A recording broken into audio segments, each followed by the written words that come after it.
Hey,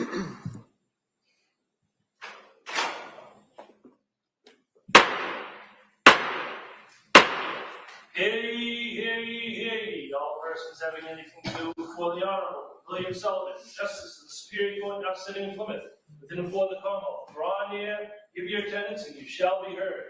God save the Commonwealth of Massachusetts. This court is now in session. Please be seated. Good morning, Your Honor. May I proceed? Yes, please. Your Honor, before the court today, we have the continuation of the jury trial in the matter of Commonwealth versus Lindsay Clancy. Ms. Clancy is present. She is represented by Attorney Kevin Reddington. The Commonwealth is represented by Assistant District Attorney Jennifer Sprague and Assistant District Attorney Shannon Buckingham. All right. Well, thank you, Madam Clerk. Good morning, members of the jury. All right. It's nice to see everybody once more unto the breach, as they say. We're going to continue with this trial. So I appreciate everybody being here. I'm going to ask those questions, and I'll go a little bit into today's schedule and kind of where we're going to go on this. So first question, has any member of the jury read, seen, heard, or overheard anything from any source about any aspect about this case that would affect your ability to be fair and impartial? All right. Second, is there any other serious matter or concern bearing on your service as a juror in this case that anybody needs to address at this time? Again, thank you so much for following those instructions. And so what we're going to do, as I said yesterday, we're going to continue with the testimony of the doctor who was on the stand yesterday. And it's anticipated that that is the last witness in the trial. And then we will then take a break, because before we go to the next portion of the trial, which is the closing arguments and the legal instructions, the court has to make some arrangements. They've got to speak to counsel. So it takes a little while. So I'm going to excuse you at that point and have you come back tomorrow. All right. So we're going to finish the evidence today. We're going to excuse you. I'm going to then deal with counsel. And then we will do, hopefully, arguments in charge tomorrow. All right. So again, I can't tell you how much I appreciate everybody's dedication and commitment and following those instructions and being here every day. So that's kind of where we are at this point. All right. And so with that, I'm going to ask the Commonwealth if you could have the doctor retake the stand, please. Yes, Your Honor.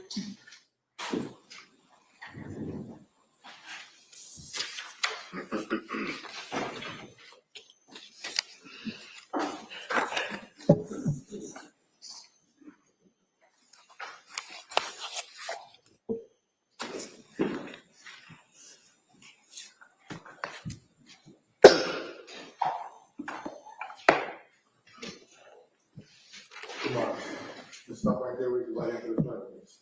I want to do something for the testimony of the evidence. You shall testify and I now coming between the Commonwealth and the defendant. I shall be the truth, the whole truth, and nothing but the truth. So help me God. Thank you, sir. You may be seated. Watch the step, please. All right. Good morning, doctor. Good morning. All right. Tree Sprague. Thank you, Your Honor. Good morning. Good morning. Yesterday, when we left off, you were testifying about the decision-making process of the defendant and what she told you about that. Going to what she told you about the voice and what it said to her, did the defendant tell you if the voice told her where to kill the children? No. Did the voice tell her how to kill the children? No. Did the voice tell her what to use to kill the children? No. Did the voice tell her in what order to kill the children? No. Did the voice tell her where to try to kill herself? No. Did the voice tell her in what way to kill herself? No. The fact that the voice, according to the defendant, the voice didn't tell her any of those things, but instead just said, kill the kids so you can kill yourself. Is that significant in your evaluation in any way? Yes. How so? Well, in the small amount of time that Ms. Clancy had in the home without her husband, it was important, in order to carry this out, as well as her suicide, to do this quickly, methodically, and the like. And so this is having no instructions as to how to do it, but being able to execute those decisions, including being able to get a phone call and then return it to her husband in the process of all of this. Certainly the phone call was not expected. That is surprising that she was able to accomplish all of this without any other kind of direction or plan. Does that indicate to you that she was making decisions about those things, about where and how and when? Your Honor, this is, again, for the record, direct examination. It's leading. I object to have a standing objection. Yeah, if you could just rephrase that. What does the fact that she was able to do all of that indicate to you, if anything? Well, it indicated that she had control of the sequence of what she was doing throughout. Doctor, you talk in your report about interpersonal psychological theory of suicide. What is that? Well, that has to do with the decision-making process or the capability for someone who attempts suicide. And are there 3 parts to that theory? Yes. And what are they? Well, one would be called aloneness, or the sense of isolation, people not understanding. So that is a real difficult challenge for people to face. They feel that they can't fully share with others. Another is burdensomeness. If someone feels that they are a burden to others, that is also something that we find is a component to those who make serious suicide attempts and completions. And third is what I would call capability. So you can have that sense of aloneness. You can have that sense of burdensomeness. But if you don't have the capability of taking your life, you can be very suicidal, but not ultimately accomplish the suicide. It does not mean that you're not suicidal. But that issue of capability is one that's very difficult, because we have a natural will to live. And that is the most difficult thing for people to overcome. The thing that's the most difficult thing to overcome, that's the capability of actually committing suicide. Is that what you're saying? Correct. And this theory in the 3 parts, did you compare what Ms. Clancy told you and what you saw in the records to this theory, and have any conclusions about that? Yes. And what were they? Well, certainly, the documentation from the medical and mental health records demonstrates that sense of isolation she felt, even in the company of others. That sense that she was just having a problem that was difficult for her to understand, difficult for others to understand. And of course, the suicidal feelings that came about, and then ultimately those feelings about harming her children. This is not something that she could share. The sense of burdensomeness, she had planned to go back to work, as she had for her first 2 children, Cora and Dawson. And the time that she was expecting to go to work kept extending, because she just did not feel mentally healthy enough to be able to return to work and to function. And so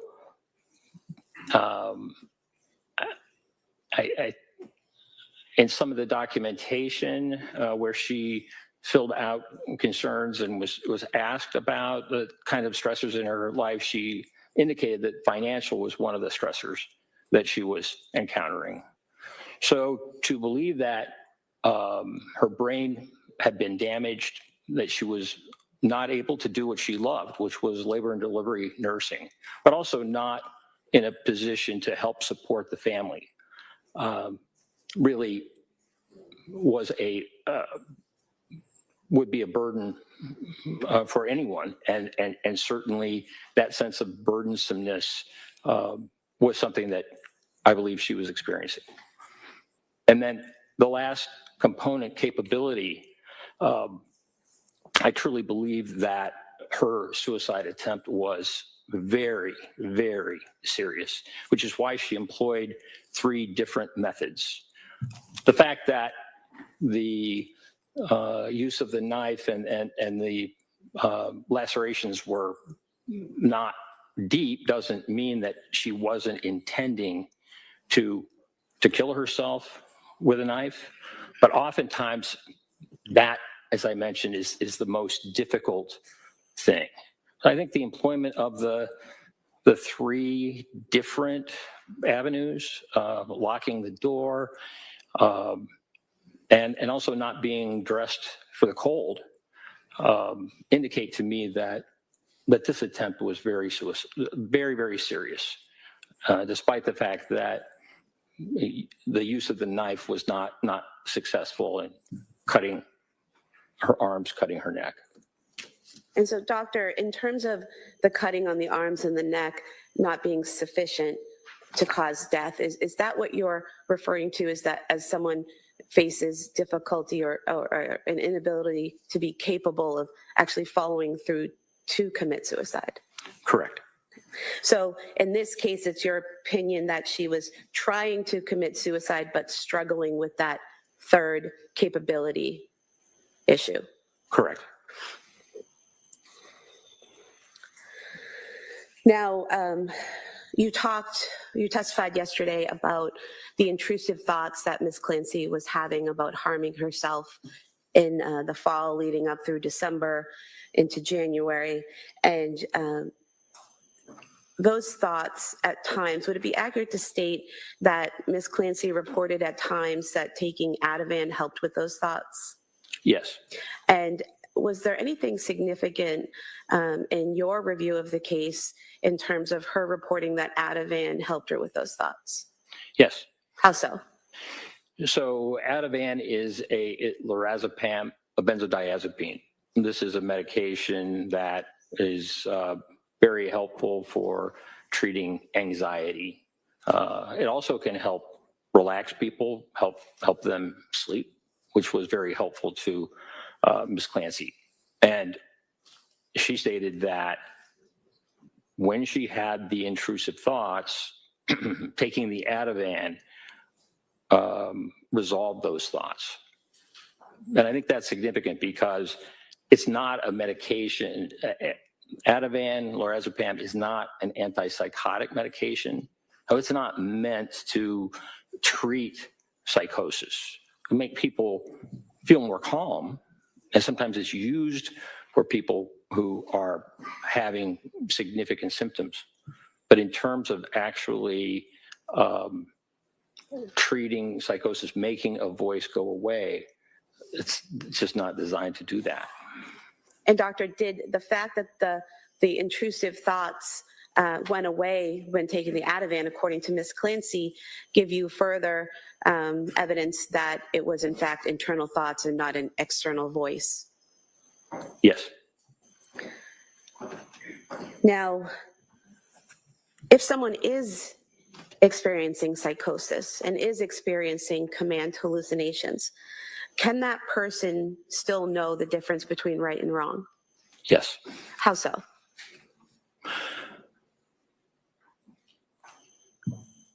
Well, hallucinations, even command hallucinations, when they occur, do not propel an individual to automatically obey them. And in fact, many people will engage in behaviors to stop the actions that the voice is claiming.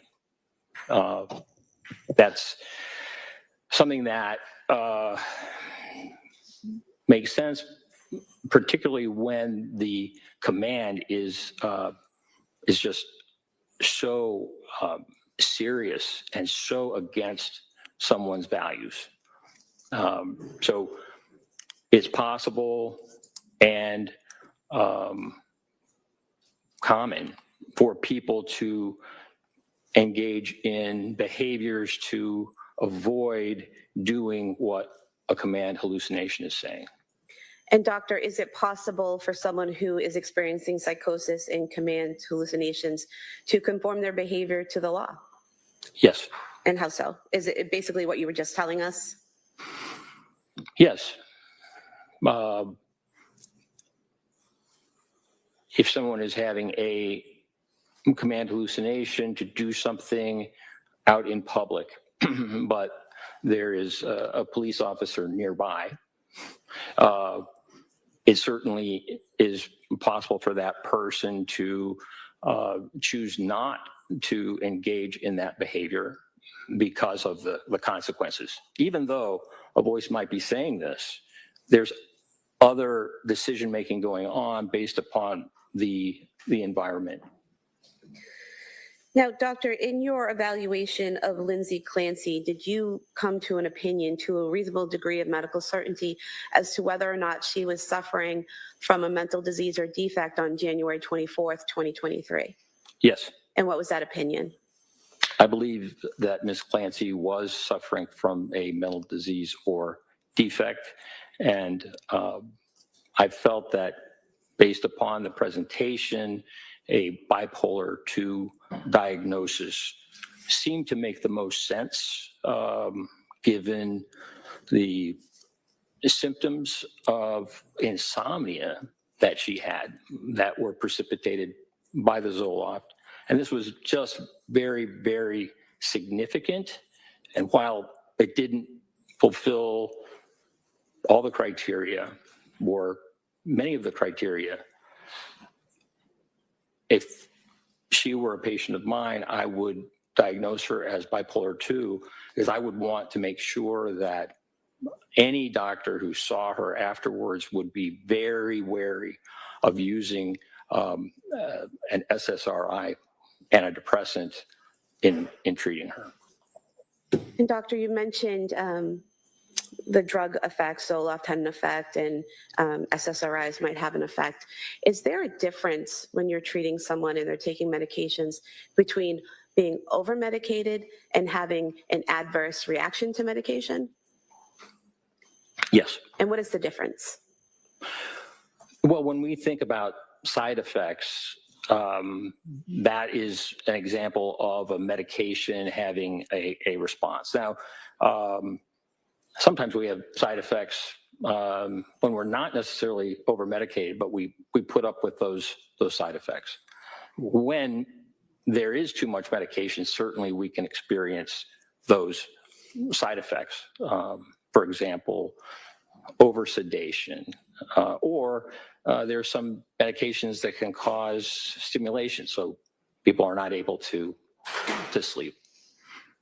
An adverse reaction is much more serious. An adverse reaction could be, for example, an allergic reaction that could cause death, or some type of reaction that you don't see in most people, but has been reported. So there is a difference between side effects, no matter how difficult they are, and what we would call adverse effects, which can be extremely serious. And in your review of the records of the medications that the defendant was prescribed from September through December, did you see any evidence of her having adverse effects from the medication?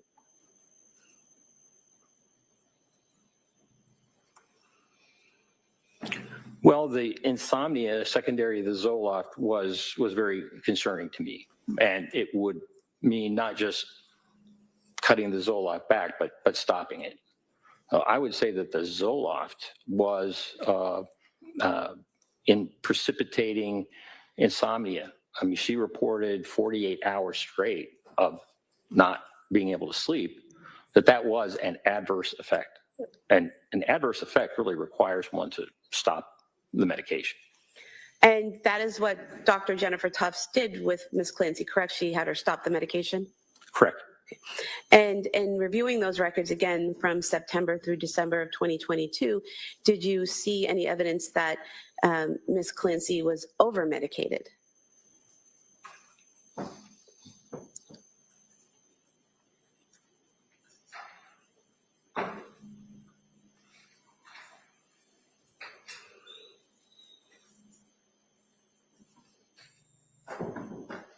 She experienced some significant side effects from some of her medications. She was given, I think, nurse practitioner Paul gave her clonazepam, which is also a benzodiazepine, and she really had an uncomfortable reaction to that. Just woke up and felt quite confused. So she stopped that medication, understandably. Seroquel is a medication, quetiapine, that at high doses can cause some significant side effects. At lower doses, it generally helps treat insomnia. At higher doses, it can have more significant effects. And in terms of just ability to think and organize one's thoughts. However, Ms. Clancy, in December of 2022, chose at that time to continue on Seroquel, a combination of Seroquel and Valium. Nurse practitioner Gelada had suggested another medication, olanzapine, Zyprexa, which she's taking now. And Ms. Clancy asked that she continue on the Seroquel at that point and the Valium. So, it's a challenge. One has side effects, but one also sees benefit in the medication. And certainly that combination at that time, I think it was around December 7th, December 9th, that was really helping her sleep. And so she asked to continue on those two medications.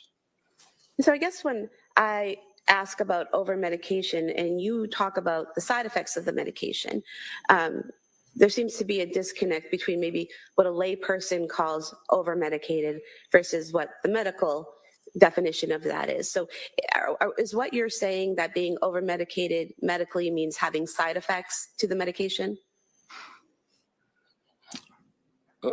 Well, no, not necessarily. So what does over-medicated mean to you in your profession? Well, if someone were to prescribe a medication that was beyond the limit that safely can be prescribed, for example, it's possible to be toxic on, say, lithium, which is a medication that she took for a while she was at Tewksbury.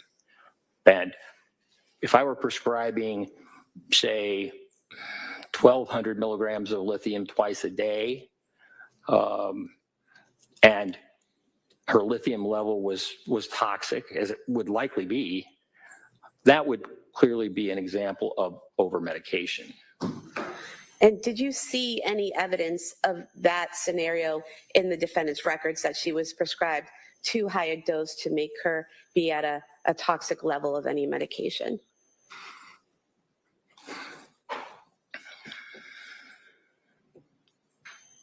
I think those who were prescribing for her were responding to the symptoms that she was bringing. There was a kind of a rapid increase in the dose of Seroquel. And that higher dose of Seroquel was, she did not, I believe she was ultimately prescribed at 400 milligrams, and she never ended up taking that. But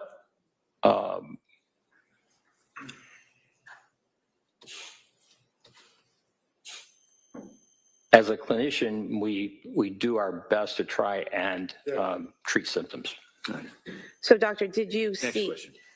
Doctor, did you see, other than the Seroquel, any medications that the amount that was prescribed you would think would be over medication?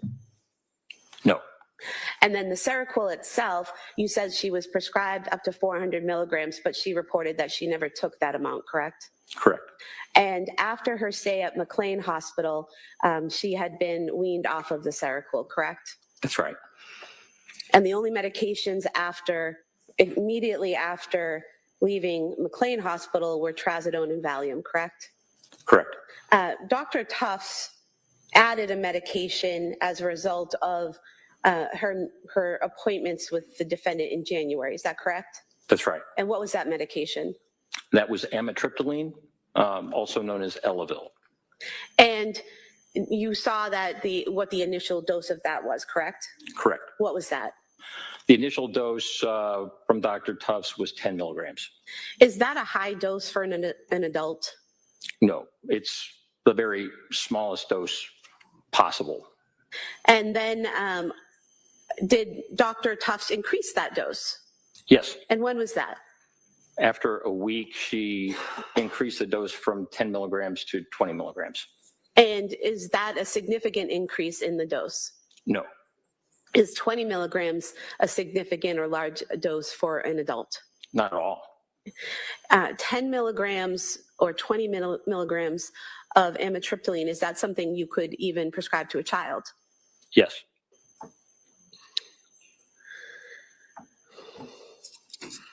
Now, doctor, based on your review of all of the records and your meetings with Ms. Clancy and your collateral interviews, did you form an opinion to a reasonable degree of medical certainty as to whether or not Lindsay Clancy on January 24th, 2023 could appreciate the difference between right and wrong?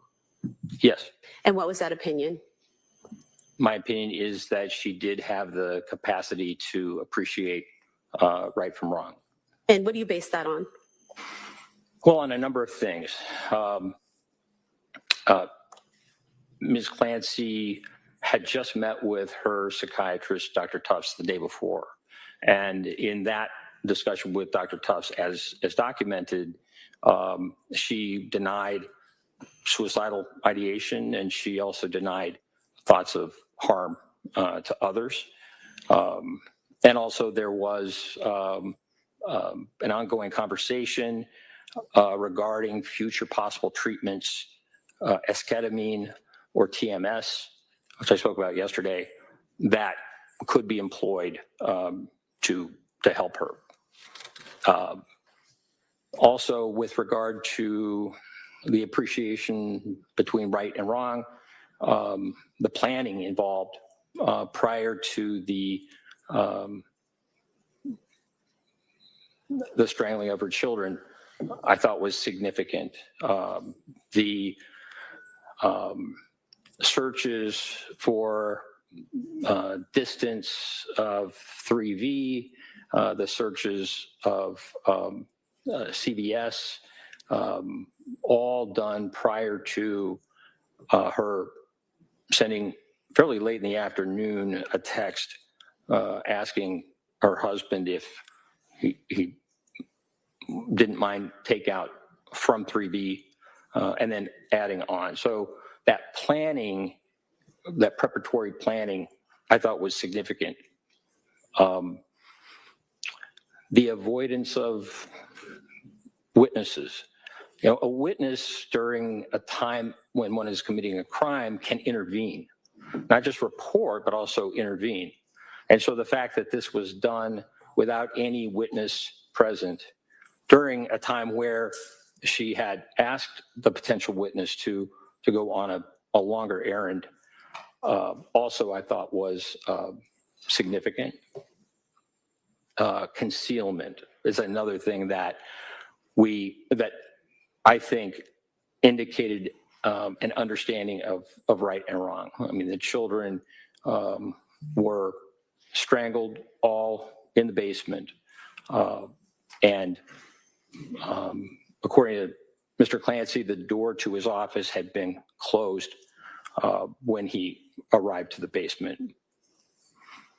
Timing was really, really significant in this. There was a window of time that Ms. Clancy was aware of in which she would need to kill her 3 children as well as to kill herself, which she expected would happen. She was conscious of time and told me that she had mapped out the distance, et cetera, because she didn't want her husband to be gone too long. But in this case, I think the issue of time and her husband returning, rather than being a solution for her, was a problem. And so to accomplish all of this in the course of that amount of time that Mr. Clancy was gone, I thought was significant, really showed an awareness of time. In terms of the weapons used, now these were exercise bands, but they were all near where the children were strangled. They were placed there. That's where they kept those exercise bands. And the exercise bands were nearly identical. I mean, very similar in terms of what they could do as ligatures. And so that use of weapons that were readily available and nearby also was significant to me in terms of her understanding of and planning. I did not see any evidence that she had delusions about her children, delusions as to something wrong with them or something that required them, because of a delusion, that they needed to die. I don't recall that she ever spoke about her children in a delusional way. Now, We have a question. Sure. Next question. Were there other factors that influenced your opinion that she knew the difference between right and wrong? yes. And what were they? Well, the phone call at 5:34 in the afternoon, I thought was significant.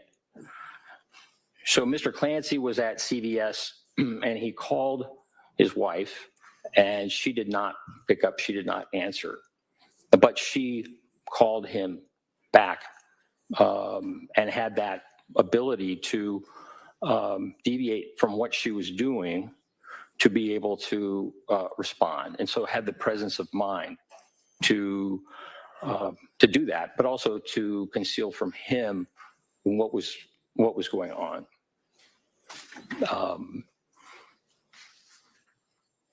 Locking the door is another example. I mean, certainly, Ms. Clancy was aware of time and the limited amount of time to accomplish this, but by locking the door, it kept her husband from being able to enter the bedroom and therefore being able to see what had happened. So delayed that time. On arrival, her husband asked her what happened, and she did not confess. She did not tell him what had happened other than, I tried to kill myself. She also did not report auditory hallucinations, but rather said that the children were in the basement. It's my belief that she expected to die, and that by the time Mr. Clancy arrived, she would have successfully been able to take her life. And sir, did you form an opinion to a reasonable degree of medical certainty as to whether or not Lindsay Clancy on January 24th, 2023 had the ability to conform her behavior to the requirements of the law? Yes. And what is that opinion? Well, if we look at that day, we know that in the morning she took Cora to a pediatrician's appointment.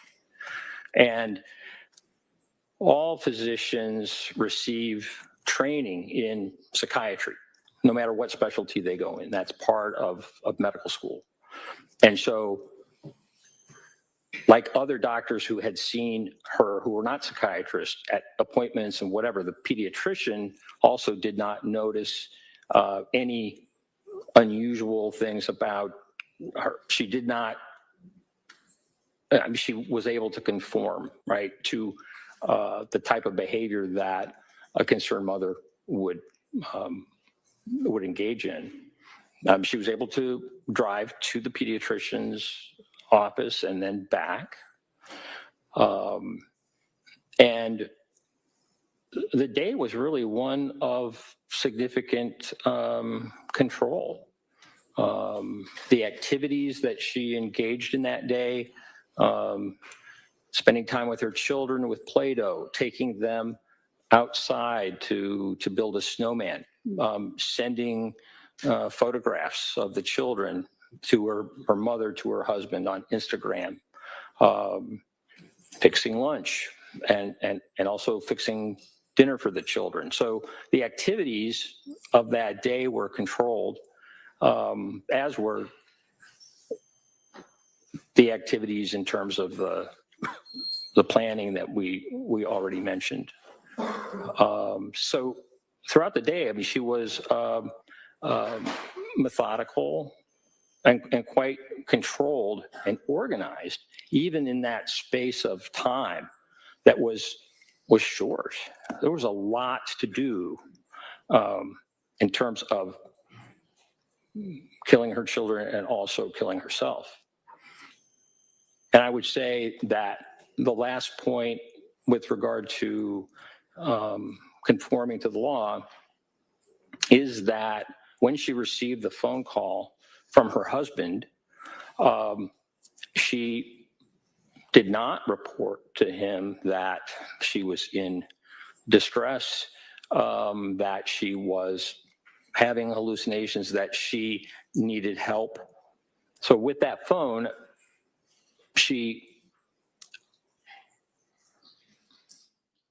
by calling her husband back and reassuring him by the fact that, yes, she knew the medication, whatever, that helped guarantee that he would continue on the errands. Had she not called him back, it would likely, or it certainly was possible that he would be concerned enough that he would return home. And so I think the phone figures in just in terms of her awareness and conforming her behavior such that the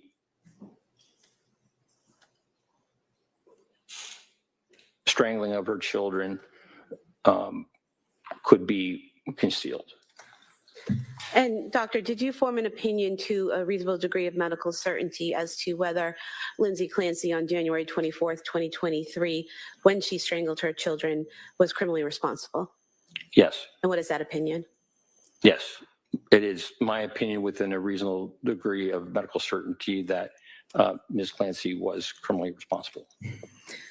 Move to submit Dr. Saathoff's CV as the next exhibit. Any objection, counsel? All right, that may be admitted. I have no further questions. Thank you. Okay. Hold on a second, Mr. Reddington. Exhibit.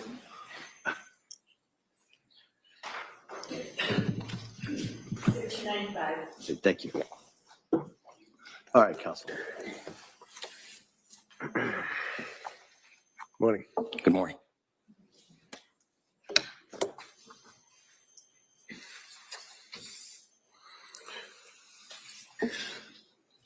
So Dr. Saathoff as I understand it, you conducted your investigation or examination of Lindsay by Zoom, correct? Did you say by June? Sorry, Zoom. You know, By Zoom, okay. Television. I thought you said because it was the 4th of June. Yes, sir. Okay. And can you tell us when you were first engaged by the district attorney's office to assist them in this case?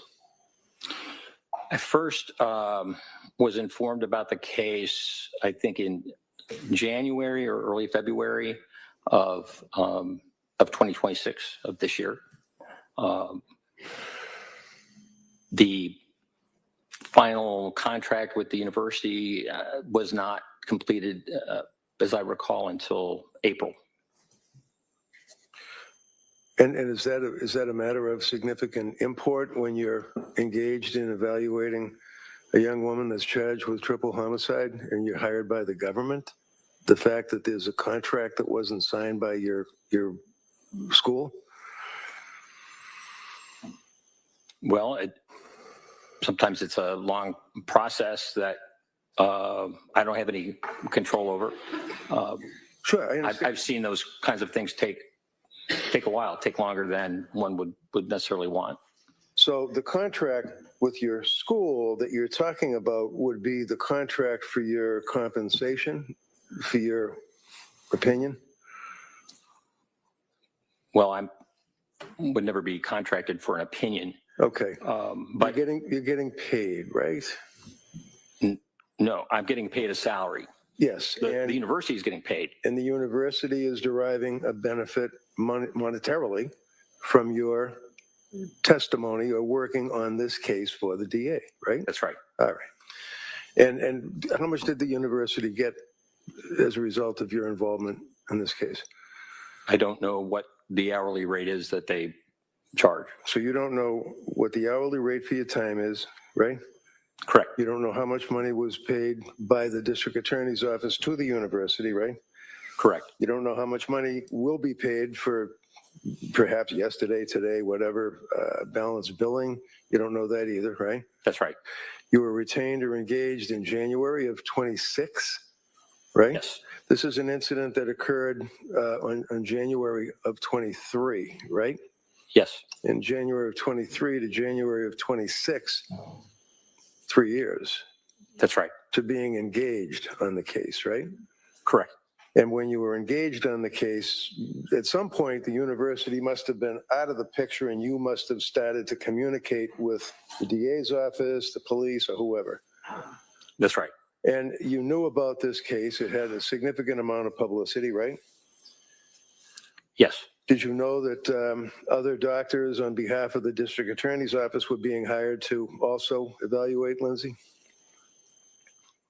I didn't specifically know that, but that's usually the case. Is it important to see someone, to evaluate them as close in time as the incident is alleged to have occurred to your evaluation, or does it matter? In other words, is it better to see someone like, within a month or two after an incident, or 3.5 years later? Well, what's most important is the collateral information that was gathered at the time to understand what was going on at the time. Ms. Clancy's behavior during her hospitalization and the like, there are records, but certainly there are benefits to an examination closer to the event. And you would agree with me, sir, that you actually saw and questioned or interrogated Lindsay, 2 months ago? May 29th and June 4th. Okay. And when you went to interview her in purposes of your evaluation, you had already accessed the collateral information, sir? Yes. Before I go there, let me just review a few things here on your CV, which the jurors will have to examine. You indicated to us your present employment. You have a private practice as a psychiatrist? No. Okay. So where do you see patients? Well, I see patients in the prison system. They're your patients? Yes. What do you do for those people that are in jail? In prison, within the Virginia Department of Corrections, we have inmates within the prison system who suffer from mental illness and require assessment and treatment. I see. So you don't have, when you said to the jury a little while ago, if I'm treating my patient and I would prescribe a particular prescription for my patient and I wouldn't tell my patient to do whatever it is you said, it's not people that go to an office or see you or even on the television to be treated. These are people that are in jail, right? Prison. Yes. So there's a difference between jail and prison, right? Yes. And this would be in Virginia, is it? Correct. So you're dealing with people that are serving hard time in the Iron Mansion, as they say. It's not a house of correction down the street, right?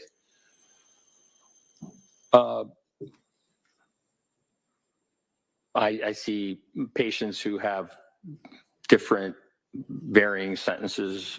Some have life sentences. Some are scheduled for release, in the coming months. So that really varies. And you work on behalf of the state to evaluate prisoners to determine whether or not they are fit, if you will, to be released into society, right?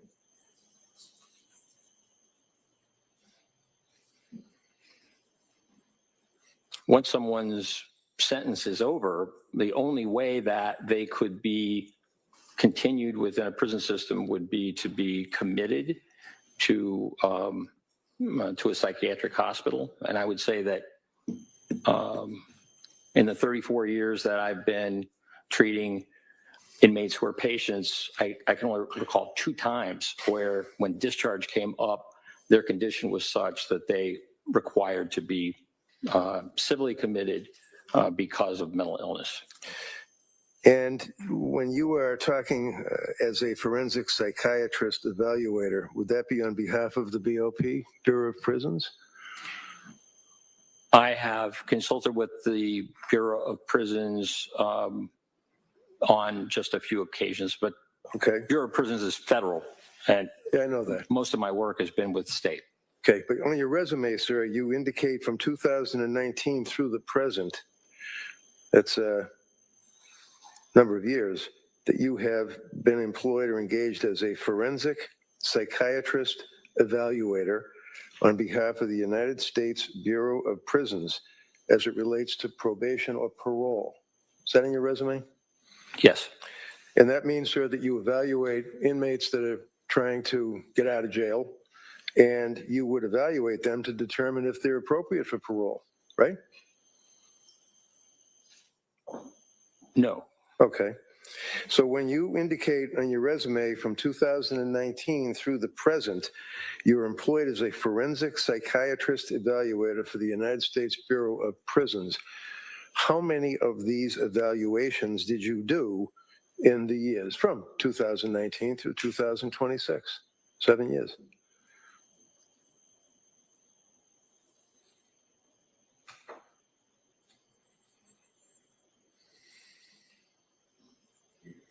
I think I've done 2 or 3.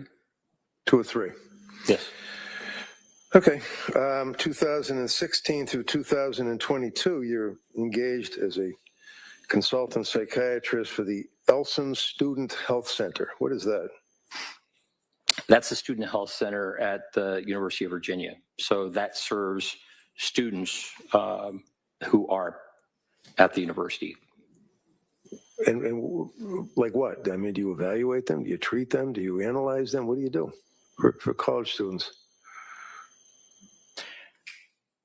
My work with the university and the health center really had to do with students who were having difficulty and had left the university and were interested in getting back. And so I was part of a 3-person panel to evaluate the students to see whether or not it would be appropriate to bring them back to the university. And what, were they like thrown out of the university, or they were disciplined or something? Why would you bring them back? What does that mean? Well, if there was an event that that caused concern, potentially was a threat, for example, then just for the student safety and the safety of all, they would leave the university in order to get the type of care that they needed.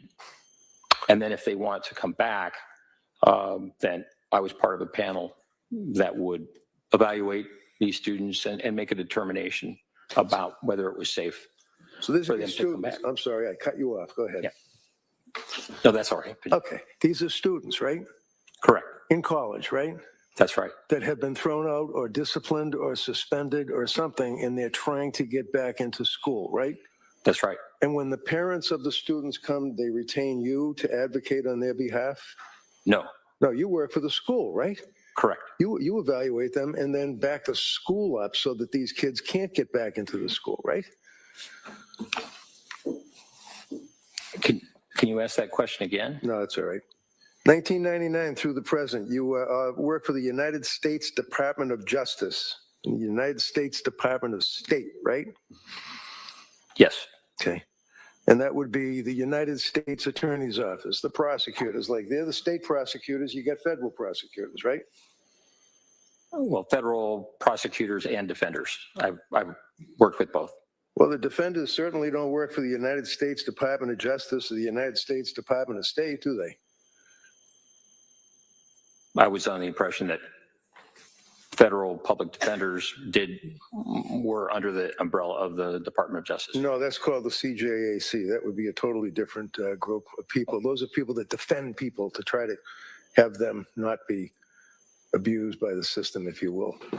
Yeah, that question be stricken. 2015, you're a psychiatric consultant for the Virginia Office of the Attorney General. Another prosecuting arm, right? Yes. 2013, Virginia Department of Virginia Department of Corrections, least restrictive measures for segregation. You evaluate people to determine if they should be in max or disciplinary unit as opposed to general population. Is that what you do? Yes, I've been asked to do that. Okay. And you certainly don't advocate on behalf of the prisoners that are being placed in seg or being placed in those closed units with higher security, right? No, that's not true at all. The National Security Expert 2007 to the present, Oak Ridge United Associated Universities. What is that? Yes, that is a group that that does research with the Behavioral Analysis Unit and the National Center for Analysis of Violent Crime, and I have done work with them. Okay. Critical Incident Analysis Group, CIAG, University of Virginia. Yes. Okay. Behavioral Analysis Unit, as you told us yesterday, for the FBI at Quantico, right? That's right. Psychiatric consultant to the Virginia Department of Corrections, medium, maximum, and supermax facilities, right? Yes. Continuing on with your experience, sir, as a witness in this case, you'd agree with me that you were involved as a psychiatric consultant with the Macro Task Force on-site consultation for the Australian Police Service. Yes. Former Soviet Union project, Republic of Georgia, TBILISI, Georgia. You're involved with that, sir? Tbilisi, yeah. Critical Incident Response Group for the U.S. Air Force. You're in the assessment unit. Yes. Crisis Management Unit, investigative support for Operation Gray Sunset, Jordan. Correct. Crisis Management Unit, investigative support unit, critical incident response in Montreal, Quebec. Yes. FBI, National Center for Analysis of Violent Crime, Operation New Hope. Yes. Bureau of Criminal Investigation, that's BCI, for the Department of the State Police. Would that be Virginia? Yes. You also have an interest in and have studied or written about various topics in your career, correct? Yes. Okay. Hostage negotiations course, crisis management unit. You were involved with that, is that correct? Correct. That was a number of years ago, though. I guess that was like 1996. That's right. But you've been involved with the FBI for a long time, right? Yes. Fair to say that you're a government man? Objection. No, sustained. Hostage negotiation course. How about Virginia Department of State Police? You involved with them as well, sir? Yes? Yes. Advisory positions. You deal with Islam in prison is one of your interests, right? That was a TV program or something? Correct. You talk about National Institute for Justice, Standing Committee to advise the Department of State on unexplained health effects on U.S. government employees and their families overseas, right? Yes. Analysis of pre-attack behaviors of the Las Vegas shooter behavioral analysis unit for the FBI. Yes. Skipping ahead, papers published.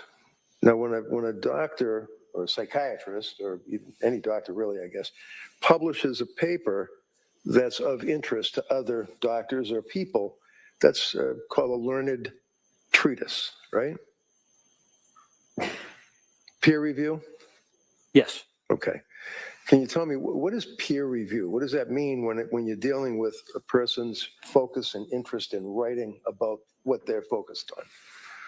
So a peer review journal is one in which once an article is submitted, a paper for publication, that goes to qualified people within the same field who review it and make determinations about the quality and whether or not it should be published. Oftentimes, there will be some edits or suggested edits from those who have expertise. It's a blind process. So if I submit a paper and it's peer reviewed, I don't know necessarily at all who is reviewing it, but it's a way to ensure quality of articles that are published. And that's just an important standard.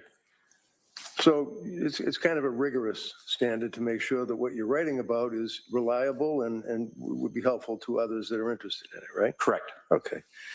So for example, also it depends on where you're publishing it. You could put something in the National Enquirer, or you could put it in International Psychiatric something or other, right? Which would be a better I don't think the publication. Enquirer is peer reviewed, but. So you certainly would agree with me that the International Journal of Law and Psychiatry is a respected source for learned treatises, right? Yes. And you would agree with me, sir, that you've been in here telling this jury all about Lindsay and how she didn't hear voices or did hear voices or exaggerated and lied. Have you written any articles at all on the concept of auditory hallucinations? No. Have you read any of them? Read any articles? Yes. Yeah, okay. You certainly have heard of Dr. Philip Resnick, yes? Yes. And it's fair to say, tell me if I'm wrong, is he literally a world-known authority in your field for filicide or the killing of children by their parents? Yes, he's well known. And is he also well-written as far as auditory hallucinations, same stuff you've been testifying about? Yes. And he published an article in the International Journal of Law and Psychiatry, which is considered to be, if you know, a landmark article about, and I captioned, listening to voices, the use of phenomenology to differentiate malingered from genuine auditory verbal hallucinations. Now, did you read that article? Yes, So it is a peer-reviewed article published in a recognized journal, correct? correct. Your Honor, I would offer this under Commonwealth versus Sneed for the jury, if they wish. Objection. Counsel Garcia, sidebar.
Your Honor, while that copy is being made for the district attorney, could I continue?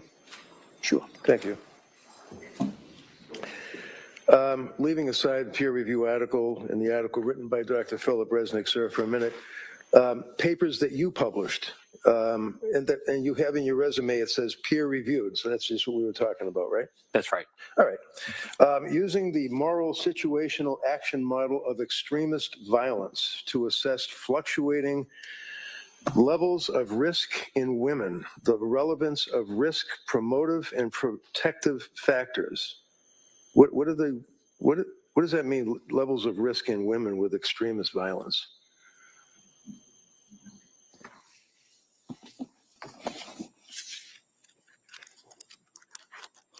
Well, looking at risk assessment in terms of violence and what may be mitigating factors, in other words, decreasing the risk or the threat, or increasing, that would be enhancing factors.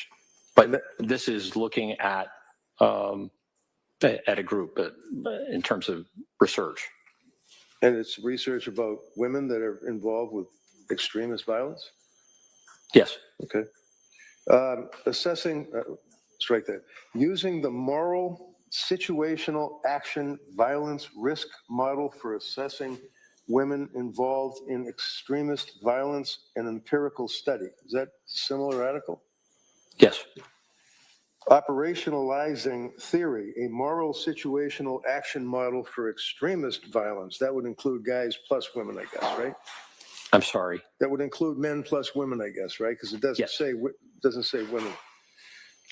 Suicide, terrorism, performance, violence as a public plunge. You wrote that, right? Correct. It's another interest. Crisis leadership and military community resilience. You wrote that, right? Correct.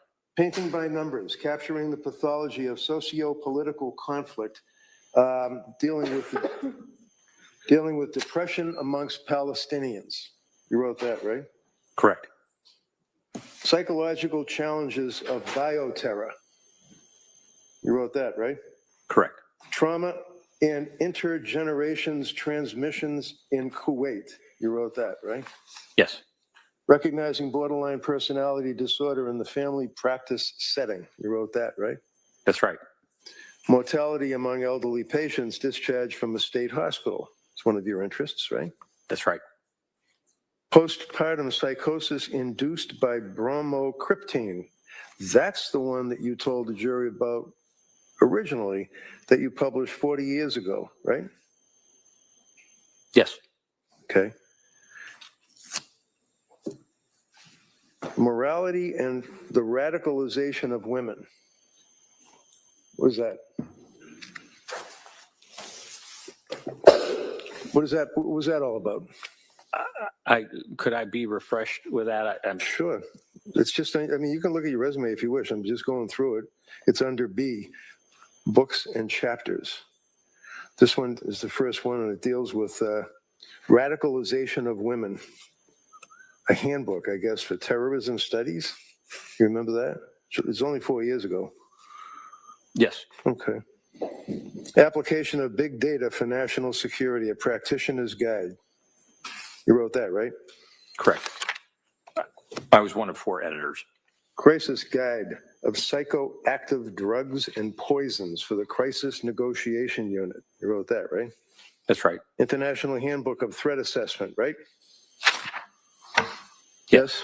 Protection of Children During Armed Political Conflicts, a multidisciplinary perspective, right?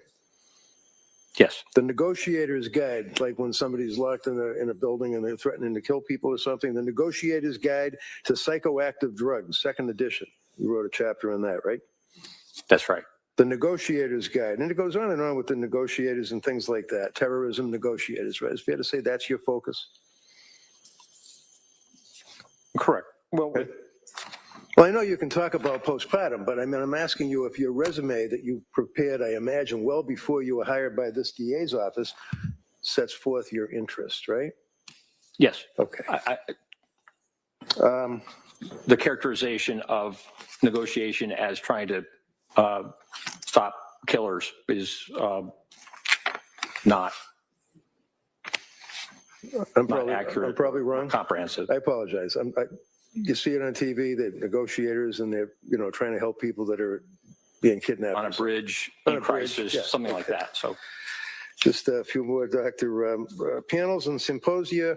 You'd agree with, let's see, national security implicate. I just want to run through a quick attachment theory, mental wellness as it relates to threat management, threat assessments, corrections, psychiatry presentations, substance abuse and misuse in prisons, perspective on providing medical support during conflict and chaos, targeted violence in the media, lessons from history, the profile of poisons, understanding the female extremist, crisis operations, leadership, how to fool doctors by injecting chemicals into muscle to obtain opioids, a prison inmate comes clean. Did I read all those topics correctly, sir? correct. Invited lectures, talk about extremism, terrorism, the future of policing, children in long-term abductions, how to prevent terrorism, mass shooters, U.S. prisoners, religious rights, religious radicalization, terrorism and the unknown enemy. Basically, that's what your focus is, sir, correct?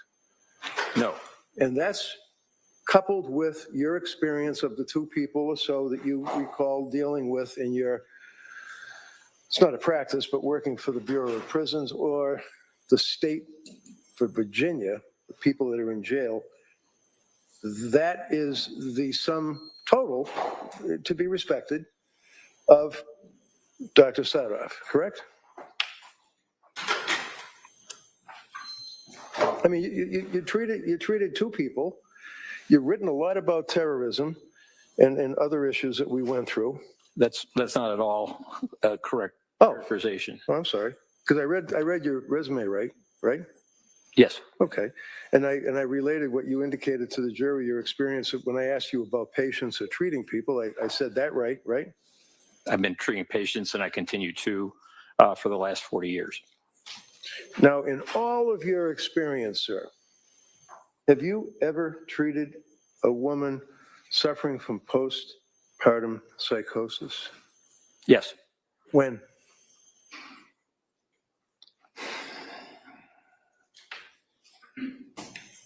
In the late 1980s and also during the 1990s when I ran a unit in a state hospital. So this would be women, 1980s, about 30 years ago or 20 years ago, depending on which one, in a prison that you were. No, Oh, was it? in a state hospital. State hospital. Were they Correct. committed? Were they there because they wanted to be there, or were they committed by order of the court? Yes, Yes, what? usually committed. Okay. So other than that, sir, do you have any interest, writing, knowledge about postpartum depression, postpartum psychosis?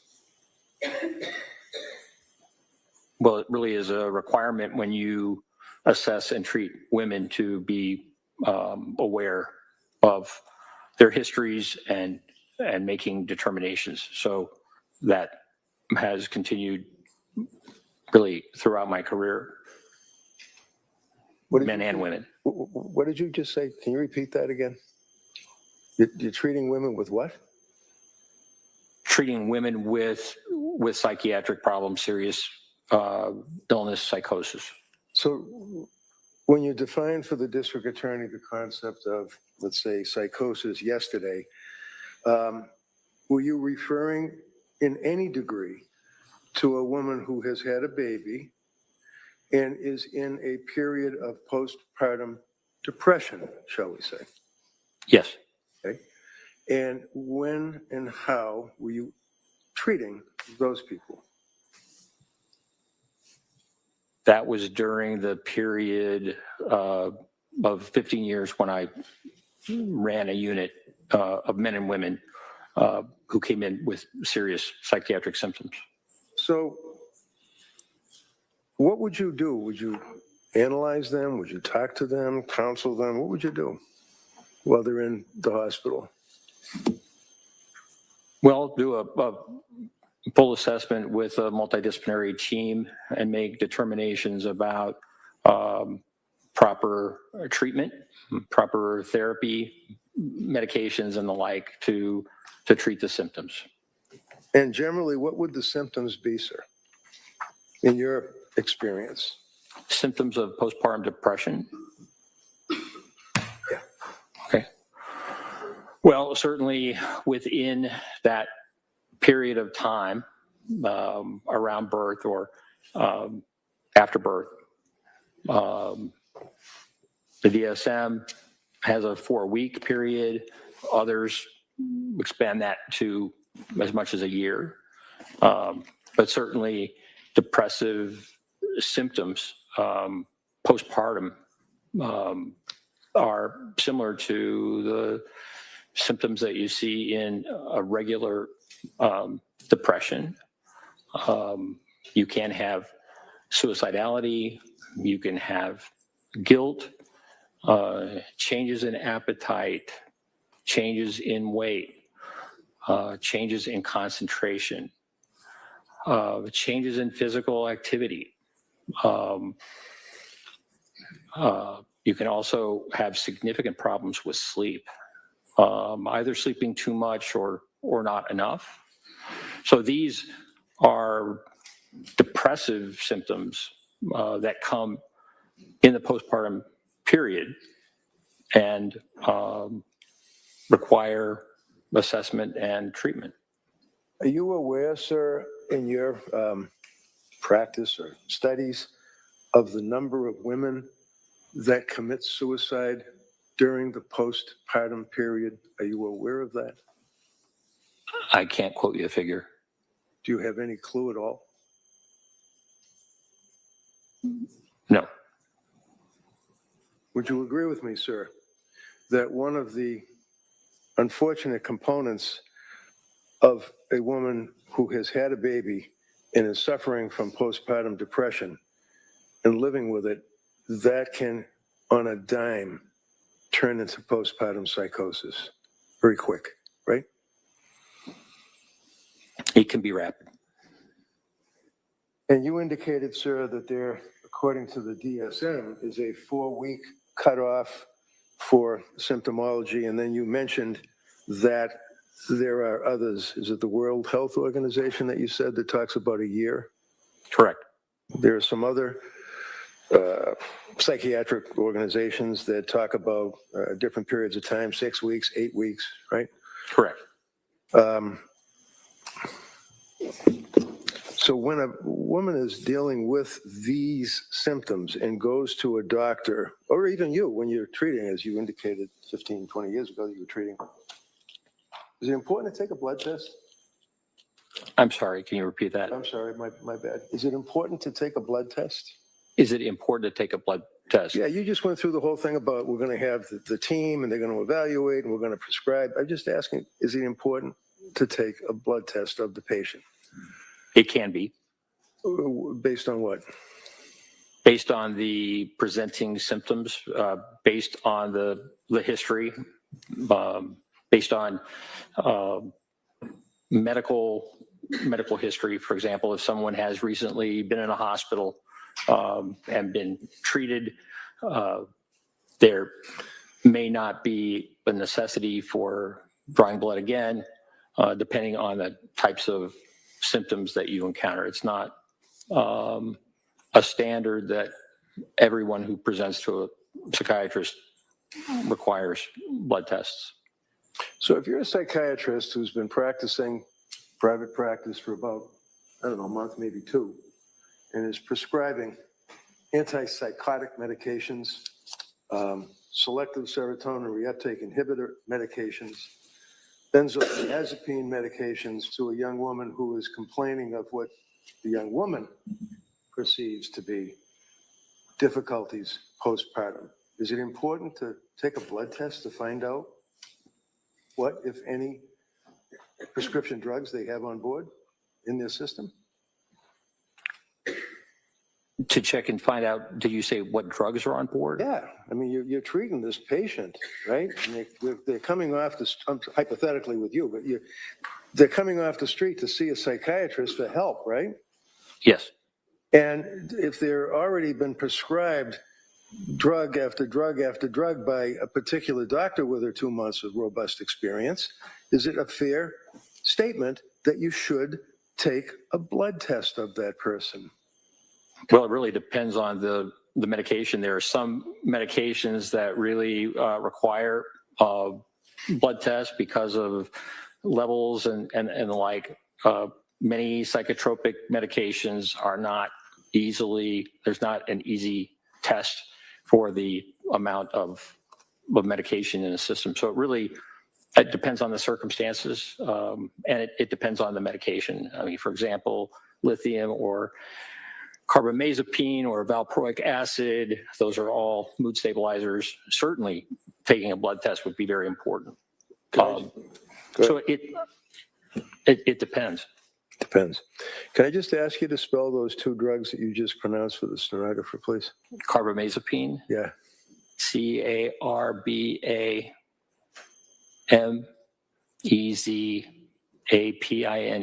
Okay. Valproic acid, Valproic acid, also known as valproate, Valproate. And did I mention lithium? That's not a hard one. The record has to be accurate, that's all. Understood. Okay. Now, doctor, are there other tests in your experience that are or can be or should be administered to a young woman or a woman who's had a baby and is coming to a doctor, like Dr. Tufts, for example, are there other tests that can be administered to determine if, in fact, that person is suffering from postpartum depression? I'm not aware of any specific test that specifically diagnoses depression. Years and years ago. Oh, postpartum depression, sir. Pardon me? Postpartum depression is my question. Correct. Depression. I know you want to say it's the same thing, but postpartum depression is my question. And you're asking if there's a blood test for postpartum I'm depression? asking if there's any tests at all that a psychiatrist can or should administer to the patient coming to them for help. Well, there's the Edinburgh scale, which is a self-report that patients fill out for who are postpartum. You looked that up last night? No. No? You knew about the Edinburgh scale? Yes. You administered the Edinburgh scale? Pardon me? Have you administered the Edinburgh scale? No. It's a self-report, usually given by nurses. Nurses, okay. In any event, it's a scale that is a useful tool to determine the level or degree of depression that a person may be expressing that is suffering from postpartum depression, correct? That's right. And do you know what the numbers are on the scale? Like, is it 1 to 23 or is it 1 to 50, or do you know what it is? It's a 30-point scale. And when you say So 1 to 30, as I understand it. And when you say a self-report, the patient would then advise what symptomology they're suffering at that particular point in time, right? Correct. And then the doctor would then determine whether or not there is a risk or an extreme risk or a deadly risk of this person committing suicide, harming someone else, whether it's a baby or anybody else, and determine what the level of their postpartum depression is, right? Yes, it can help. And did Dr. Tufts administer Edinburgh test to this young woman? I know that Ms. Clancy, there were a number of Edinburgh tests that were given to her, so that there are some scores in her record. I can't recall which practitioner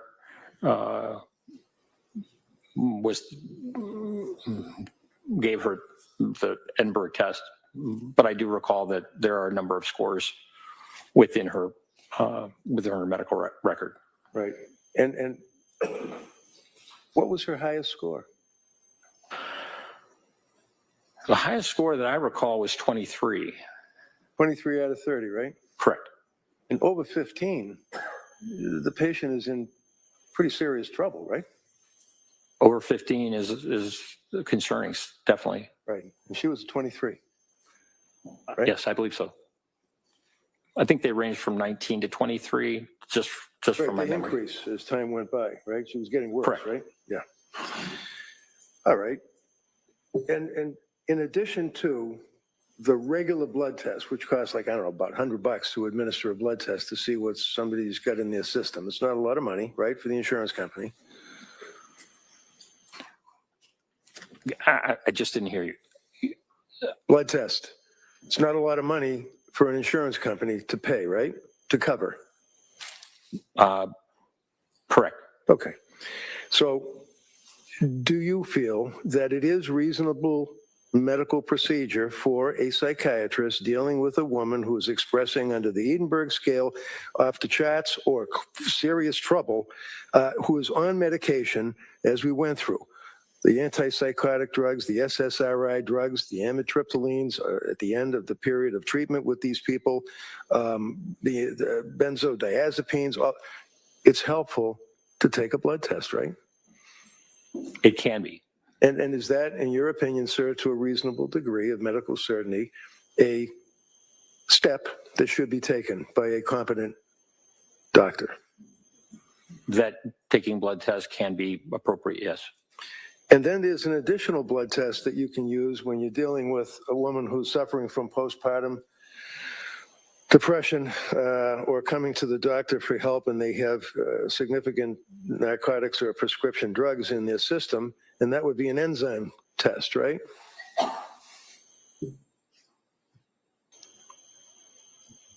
I'm not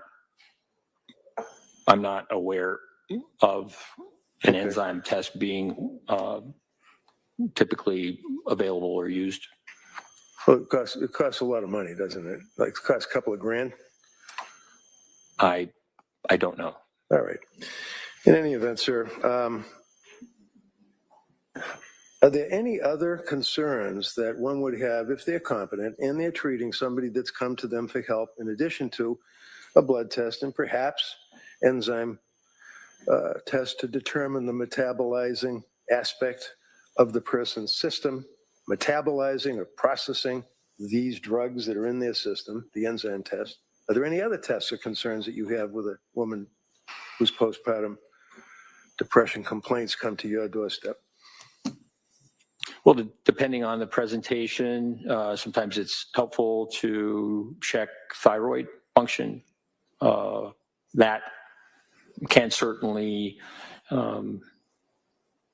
be a cause of psychiatric symptoms. Did they do a thyroid test on Lindsay? No. That's not a lot of money that the insurance company would complain about, right? Correct. One of the things that I just don't want to forget, sir, is that the district attorney asked you, while we're talking about the drugs, about the Lamictal, otherwise known as lamotrigine. Did I pronounce that right? Lamotrigine, yes. Lamotrigine. And she said that Lamictal, it has a side effect of a rash, right? You recall that, sir? I think I said serious rash. No, I think she said rash. You may, it's up to the jury what their recollection is, but you may have said serious rash, but we both agree it's a serious rash, right? Yes. In fact, it can be fatal, right? In very rare occasions, yes. It can be fatal, right? Yes, in very rare occasions. Well, if one person out of 1,000 gets Stevens-Johnson syndrome or prurigo nodularis as a result of taking that medication, that's something that we should not tolerate as doctors, right?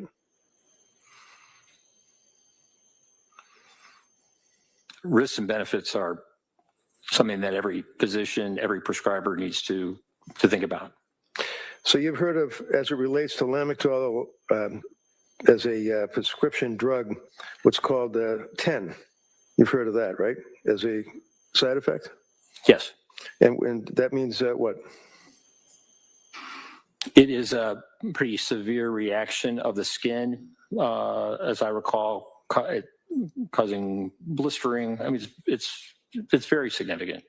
So if you have a young woman who is a nurse, an RN, who worked for 7 years in a very prestigious hospital's labor and delivery unit, who was so nervous about drugs that were being prescribed to her that she would at night sit in her kitchen on her phone and Google all sorts of side effects of narcotics, the drugs, the Seroquel, lamotrigine, all of these drugs. Is it an unreasonable decision for her to say, I don't want to take that drug, in your opinion?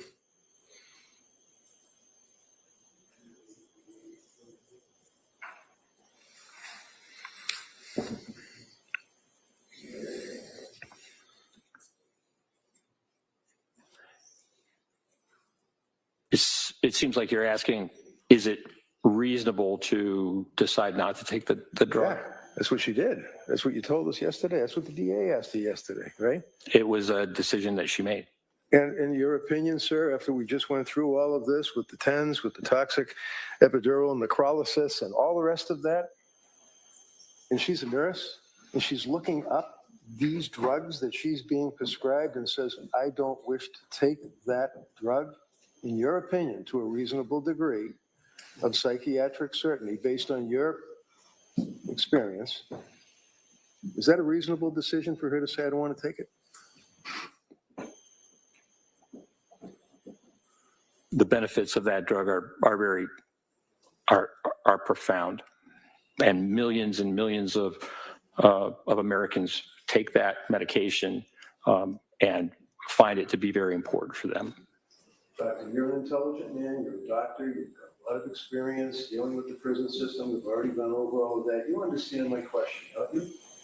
Just Yes. asking, is that a reasonable decision for Lindsay to make, to say, I don't wish to take that drug?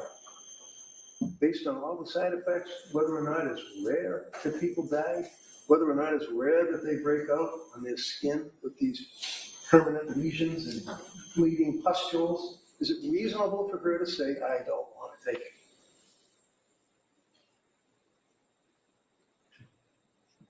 it? In her mind, it was. Yeah. And certainly, we don't want to leave it with the jury that she's so vain that she just didn't want to take something that she might get a little rash.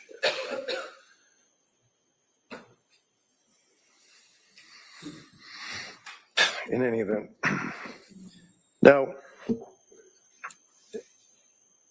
have in mind, there's no blood test, there's no enzyme test, for metabolite test, there's no thyroid test, but we still have the pill factory through Dr. Tufts and then into Dr. Gelada for that period of time. You're telling this jury that that is, in your opinion, reasonable little drug doses that she was prescribed? Is that what you're telling this jury, sir? That it was reasonable to prescribe? Yeah, the drugs, one right after the other, and then stopping the SSRI, not weaning off, stopping it flat out. Is that reasonable? Objection. Sustained, just as to form. Is it reasonable, sir, in your opinion, to tell someone who's on an SSRI, such as Zoloft or Prozac, just stop it and we'll put you on something else, or should you wean it off? In the case of the Zoloft and the severe insomnia, in my view, it was reasonable to stop it. And then prescribe new drugs? Well, insomnia was a significant problem, so as I recall, Ativan and Benadryl were prescribed to assist her with those symptoms. Now, if somebody, is nervous because they have an exam coming up, or they just can't sleep because maybe they're worried about their job, there's a big difference between that and serious insomnia. Is that true? Yes. And Lindsay was suffering very serious insomnia, according to the medical records and her statements to her providers, right? That's right. And in fact, when Tufts increased the SSRI 25 to 50, she went 48 hours straight without being able to sleep, right? That's in the record, yes. And she went pretty much immediately to Tufts and complained about that and said, I can't sleep. It's 48 hours. I just can't sleep, right? Yes, I think that was around the 21st of October. And in your experience with dealing with terrorism and terrorist threats and things like that, would you agree with me that sleep deprivation is used as a torture? It can be, yes. And in fact, the side effects, if you will, of a person who's suffering from serious insomnia can actually lead to psychosis, can it not?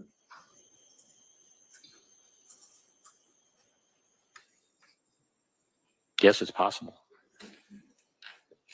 You're aware that while she's living in her house with her husband, Pat, and their 3 kids, that by all accounts, she was a happy mother, wife, friend, daughter, all of the above, right?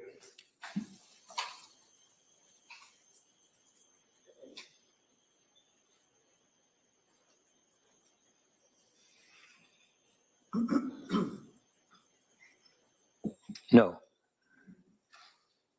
So as the summer progressed, is it your understanding from Dr. Saathoff's investigation in this case that Lindsay Clancy and her husband, Pat, and their kids during the summer of 22 were not living their best life, enjoying life? The summer was very good from Callan's birth really through much of August. Through the time that Patrick Clancy was at home, that first 12 weeks was really quite good. And then it went sideways, right? She started having some concern about anxiety, right? She did. That brought her to Dr. Tuff's office. Oh, brought her to talk to Dr. Tuff's on the telemedicine, right? Correct. And then she started getting her prescriptions, such as the SSRI at 25, SSRI increased to 50, 48 hours without sleep, went back to Dr. Tuff's, more medications prescribed, right? Yes. Was she in rough shape in October of 2022 after dealing with Tufts for about 3 weeks?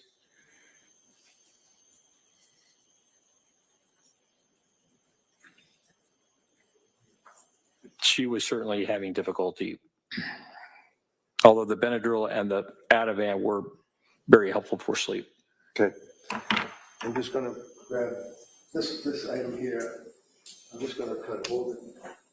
In your investigation, and look, you did look at the text messages and all the stuff that was on Lindsay's phone. Right? Yes. Her life was pretty much turned inside out, right? I mean, government got access to every text message she sent, right? Yes. Every email that she sent, right? Yes. Every memo that she wrote on her phone or on her computer or whatever, right?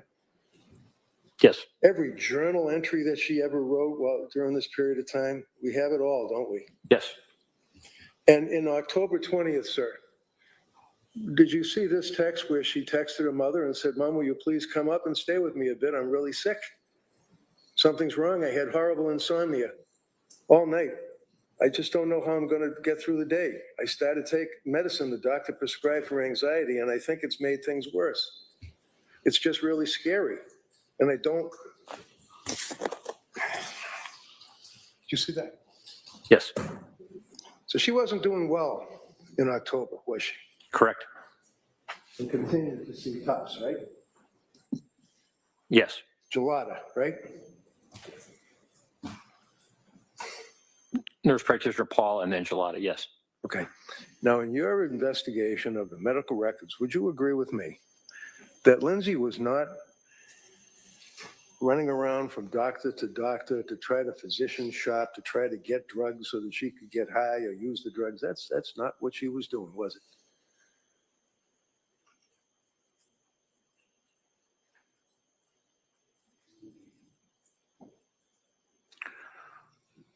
Ms. Clancy expressed concerns that she was not following a plan and that it would have been better for her had she tried to stick with a plan.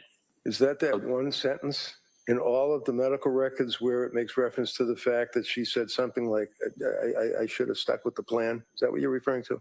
Yes. Okay. My question, sir, was Dr. Tufts, Dr. Paul, Dr. Gelada. Nurse practitioner Paul and Gelada. I apologize again. That's All right. my bad.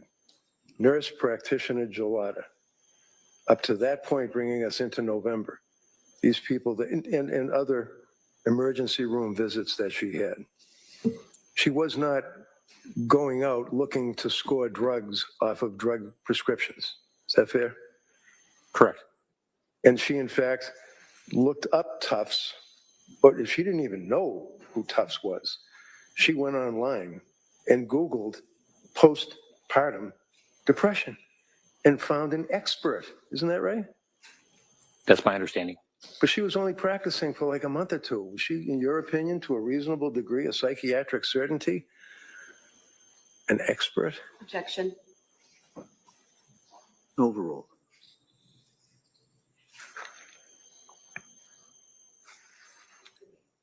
It depends on the amount of training that she received, not just as a physician and a resident, but also in the area of women's health.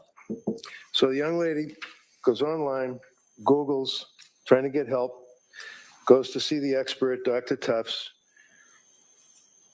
ultimately deals with nurse practitioner Gelada and counselor that worked in that medical field business, Letitia Dukes, I believe is her name. Right. And then she had the need to go to an emergency room and went to Mass General Hospital, right? That's right. And she was with her husband, Pat, right? Correct. And she had been complaining about lack of sleep, insomnia, right?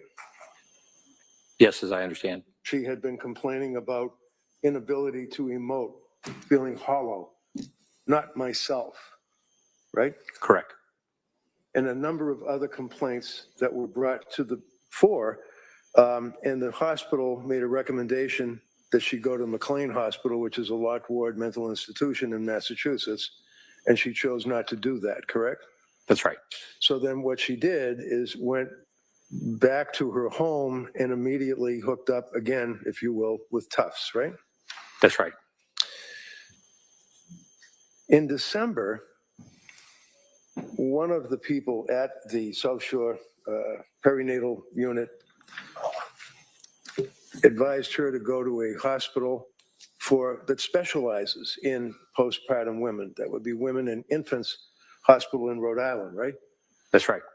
And she went there like the next day, right after they called, right? Yes, I think they fit her in pretty quickly. Was it maybe the 20th of December? And her husband dropped her off for that day program, right? That's right. And she participated with the coloring, with the conferences or with the discussions and evaluations with the doctor, right? Yes. For about 8 hours. It was about an 8-hour day, right? Something like that. And on that day, in December 20th, she was turned away, basically, right?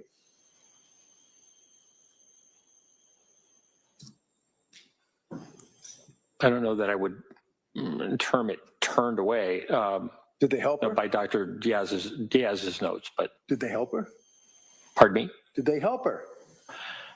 They felt that another program might be more appropriate, either inpatient or partial hospitalization or outpatient, just based upon her concerns about medication.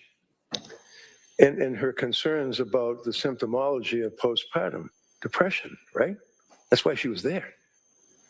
She was having depressive symptoms, yes. Right. And that's in addition to, everybody wants to say GAD, general anxiety, depression. This woman was there for treatment of postpartum depression, right? She was there for treatment of depression. I was under the impression that most of the women who were in that program were much closer to had given birth to their children. And so in that respect, it was not the group that they served were much closer to that postpartum period, as I understand. You're not going to say to this jury that because Lindsay was outside of the, let's say, 4-month cutoff, that she was not a good candidate for postpartum depression treatment? Is that what you told us, Jay? No. Oh, okay. I'm sorry. I thought you said because of the time frame from giving birth to the time that she went to see them. I was just speaking about my understanding from the note from Women and Infants in terms of their decision-making. Okay. And Women and Infants basically discharged her after about 8 hours, right? Yes. And her husband was up skiing, and then she contacted him, and he had to come down and pick her up and bring her home, right? That's right. And the reason that she was discharged from Infants Hospital in Rhode Island included a statement, RO, rule out issues regarding prescription medications, correct? Yes, that's my recollection. And she indicated that she was going to go right back to Tufts, right? Yes. And she did, didn't she? Yes, as I understand. And would you agree, sir, that every time a doctor said to Lindsay to do something, whether it was to make an appointment somewhere, whether it was to take another drug, any advice, that she was on it immediately? Is that fair?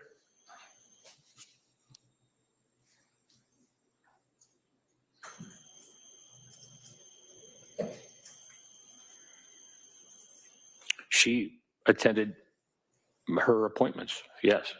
Well, not just that, she attended them right away. When she was told, for example, at McLean, you read those records, that she should hook up with her provider, and she did the very next day, right? Yes. Okay. So she wasn't avoiding seeing healthcare professionals, was she? No. And she was continuing to express concern about her state of mind. She felt that her mind, her brain was being damaged. Isn't that right? That's right. Those are in the records, right? Correct. And she felt that her brain being damaged was permanent and she was never going to get better, right? Yes. She was complaining not just to her physicians, but she was complaining to people in her community that she was having intrusive thoughts, dark thoughts, suicidal thoughts, and homicidal ideation. She said that, correct? The homicidal ideation, as I understand, was just voiced to her husband and her mother. Just voiced? Is that what you just said? Just voiced? Is that like talking about the Red Sox? She's talking about homicidal ideation of her children. Sustained. Next question. I asked you about her complaints of intrusive thoughts, complaining to doctors, complaining to friends, complaining to neighbors, family about dark, intrusive thoughts of suicide and homicidal ideation. Didn't she? I just don't recall that she complained of homicidal ideation to Okay, so- healthcare providers. Finish answering. I think, Doc, you finished? Did you finish the answer? Doctor, did you finish that last answer? Sure. Okay. All right. Next question. So we'll put homicidal ideation aside for a minute. Would you agree that for that period of time, short as it may have been in her life, November into December, that she was reaching out to people that would listen to her for help? Yes. Would you agree, sir, that she would tell, for example, neighbors or friends with the Learning Sprout School, her family, her doctors, that she was having these dark, intrusive thoughts of suicide? Yes or no? Did you ask whether or not she was telling her children's teachers at Learning Sprouts? Anyone that she would come in contact with at Learning Sprouts, whether it's another mother, whether it's a friend, whether it's a teacher, whether it's an administrator, whether it's somebody that just watches the kids in the playground, did she tell anyone that she had dark, intrusive thoughts to your investigation? Those people that you named, I wasn't aware that she informed them about that. When someone says, with her history up to this point in December, that they're having dark, intrusive thoughts to a professional, in your opinion, sir, to a reasonable degree of medical certainty, does it make sense that the professional should ask the person whether or not these are voices that they're hearing in their head, or whether or not they are just thoughts that they're having?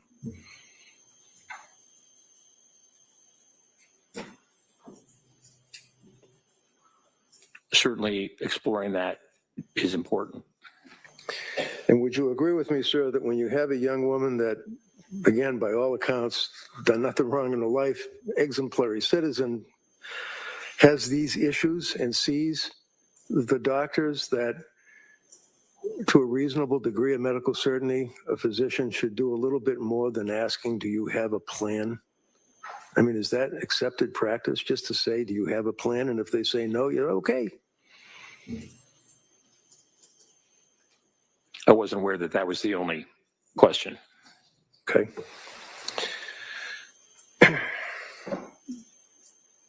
She was also told that counsel had asked you yesterday about other recommendations that were given to her by women and infants, and that you said that she did not follow through on that, but she did see Dr. Tufts pretty much the next day, right? That's my understanding, yes. Okay, and she said that she was going to go see Dr. Tufts the next day, right? Yes. And just to mention, before I forget it, the Lamictal, I think you mentioned to the jury that she had a prescription for Lamictal that she was able to fill, right? Correct. But she didn't take it, right? That's right. And then Tufts told her that she was going to, she meaning Tufts, was going to give her a script for Lamictal, and she said, no, I already have one, right? It was Nurse Gelada. Okay, sorry. She had gotten the prescription and filled it from Dr. Tufts. And Nurse Gelada, when asked about the Lamictal, was very favorable about it and said, yes, that's great. That would be great. Sir, I know. You want to tell me that it's a wonderful drug. Did she tell nurse practitioner Gelada, I already have a script, I don't need it? Yes.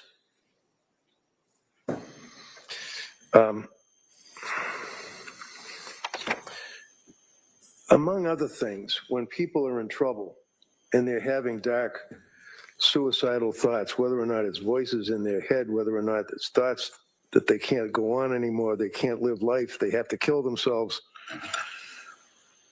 many times they're told to call suicide hotlines, right? Yes, Aspire.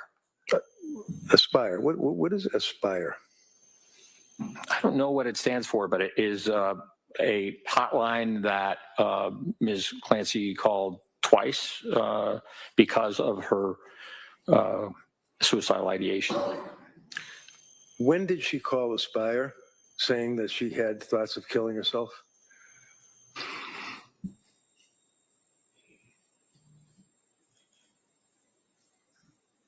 I can't recall specifically. But she did call them not once but twice and told them.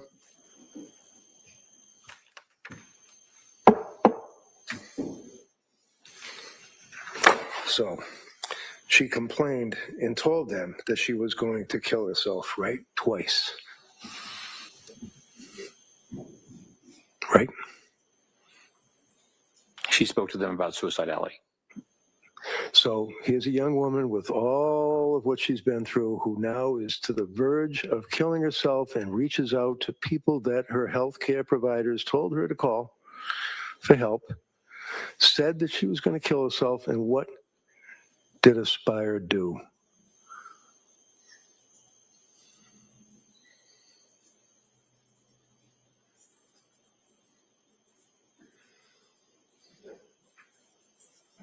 As I understand, they redirected her to her provider. They did not make a decision to hospitalize or to recommend hospitalization.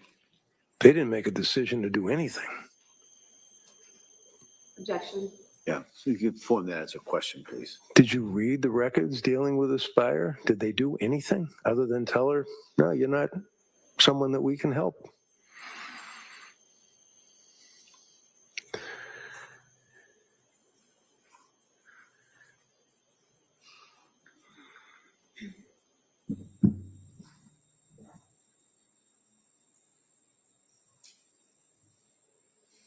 I know that they were not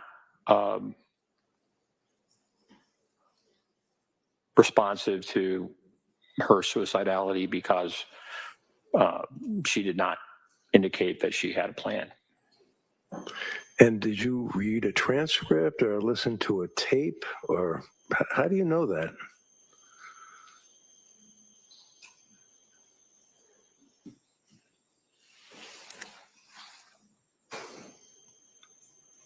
I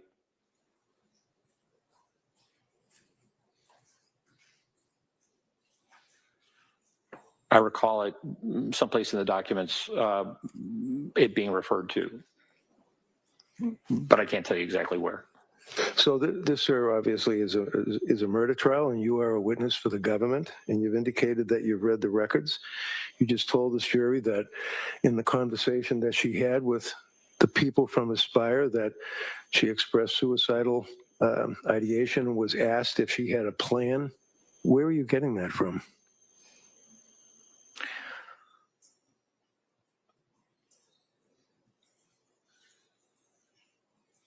I can't tell you exactly within the records. How about the second time she called Aspire? Why would she call Aspire again if they wouldn't help her the first time? In your opinion as a psychiatrist? Looking for help? Continuing to seek help. And yet again, she didn't get any, did she? That's my understanding. To a reasonable degree of psychiatric certainty with treating the patients to the extent that you've told this jury that you have, what kind of a devastating effect would that have on a person who's ready to kill themselves that's called Aspire hotline twice and has been turned away? Objection. Overruled.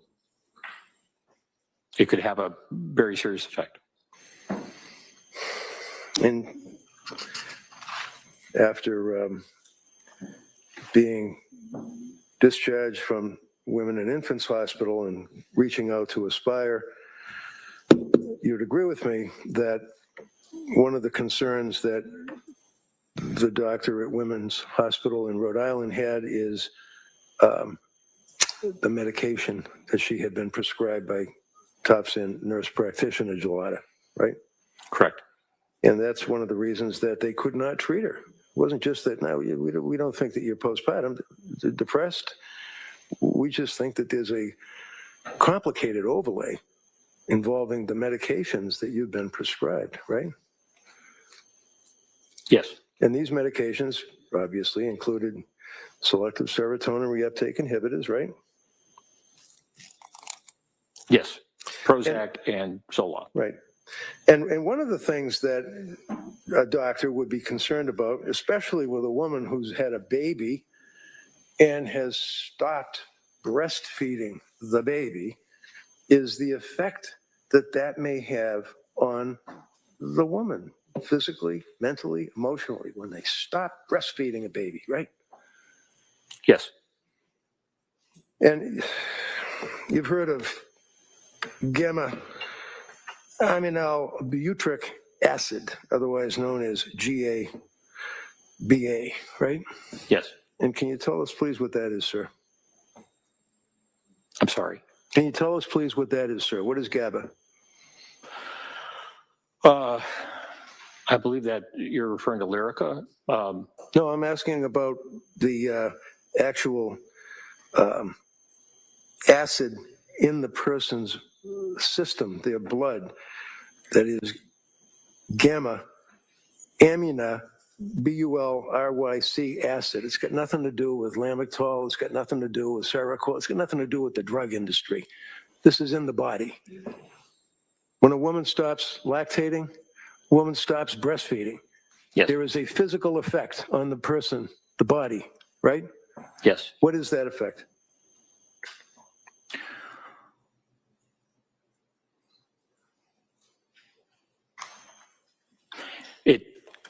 It depends on the individual. There's variable responses postpartum, and as I understand,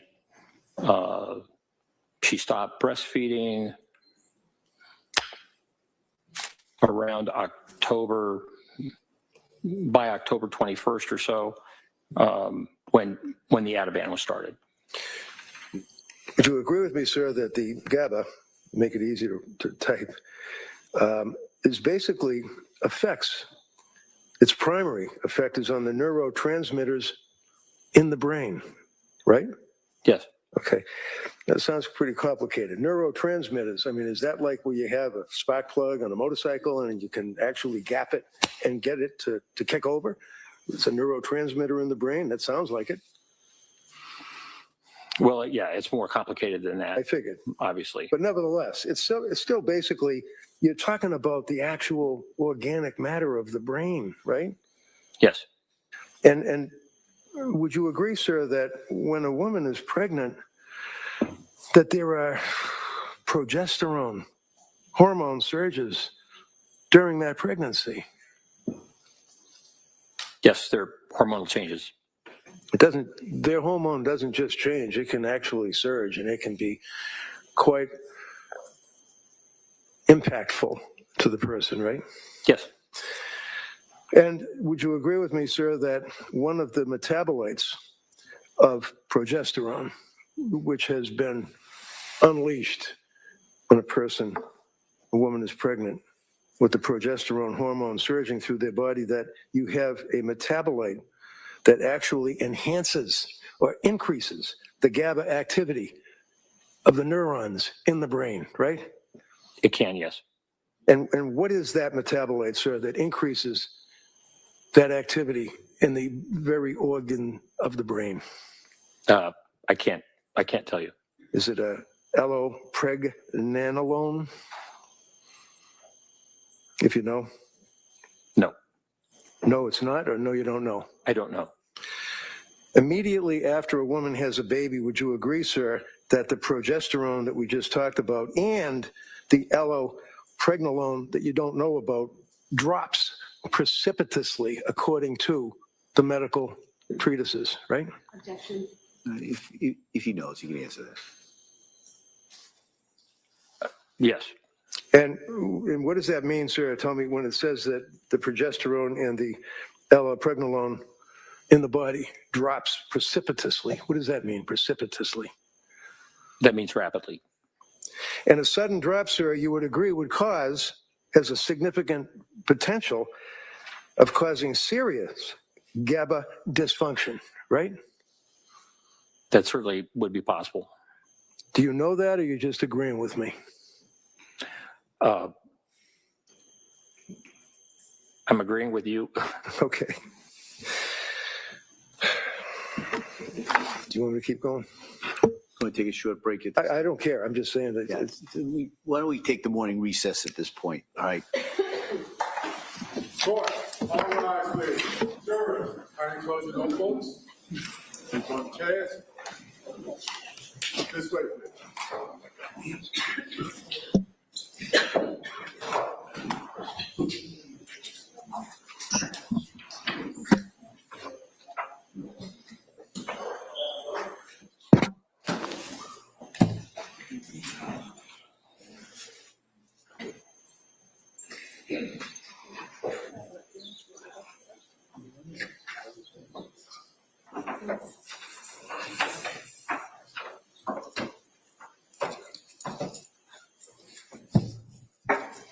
Jurors have exited the courtroom. All right, Counsel, can I see you at sidebar, just briefly? Doctor.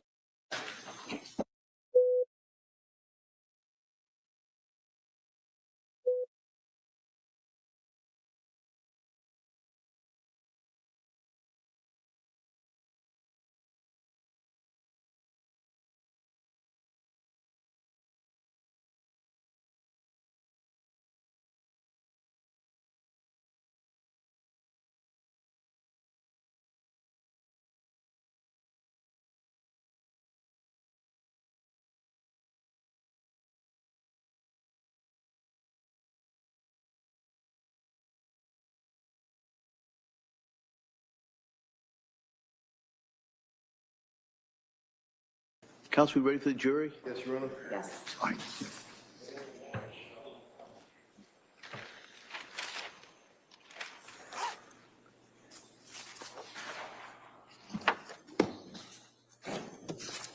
Court, all rise. Jurors entering.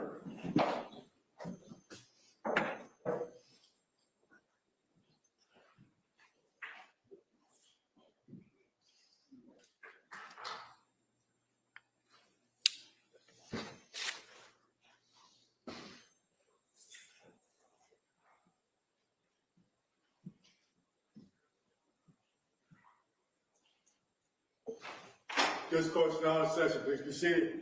Your Honor, for the purpose of the record, we return back to the trial of Commonwealth Justice Lindsay Clancy. All parties are present, including the defendant and including the 18 jurors. All right, counsel? Thank you, Judge. Sir, when we left off, I believe the question was that, and you agreed, the sudden drop can cause significant GABA dysfunction.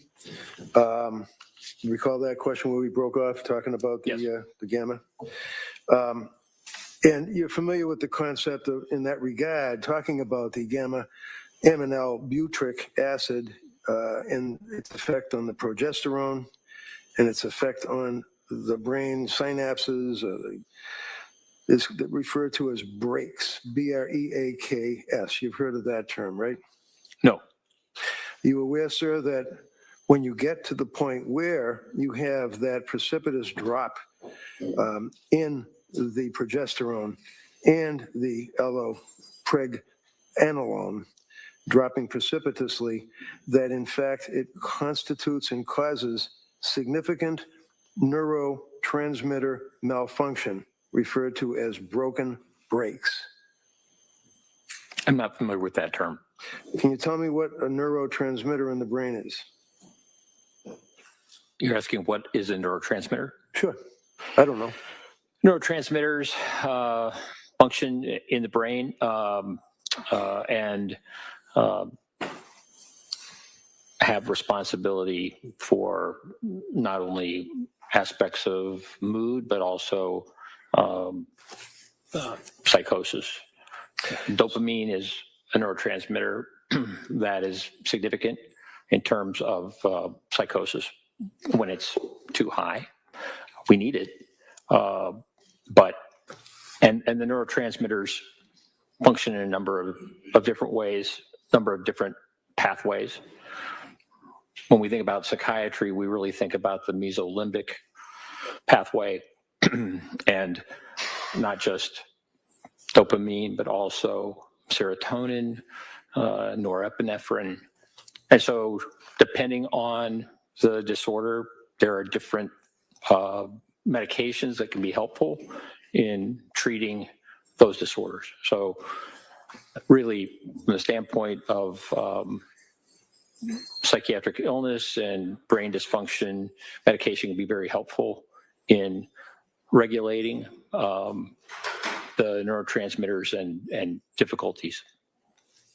Have you heard of the broken brakes hypothesis as it relates to the impact of the precipitous drop of progesterone in the enhancement of the GABA activity? Have you heard of that concept?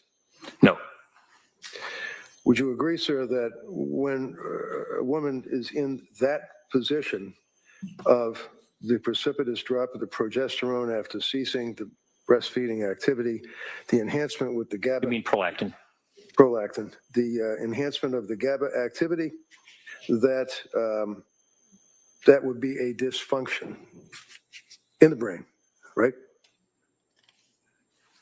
Certainly, mood symptoms can be significant.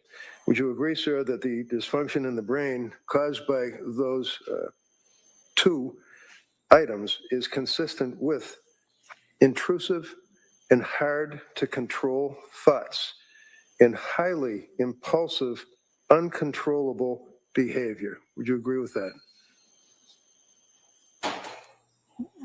I would say it's possible. And that would relate to the capacity of a person to conform their conduct. If, in fact, because of the GABA and the progesterone and all that we just talked about, the intrusive, hard to control thoughts and highly impulsive, uncontrollable behavior would address itself to the issue of capacity to conform one's conduct, right? No, it depends on the timing. If you're talking Is the answer no? at 8 months, Yeah, hold on. You gotta let doctor finish. Did you finish that answer? yes. Okay. All right, go ahead. Next question. So,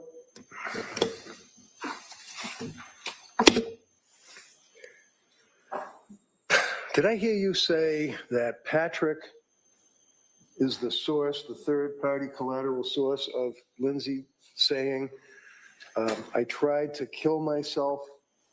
Is that what you said?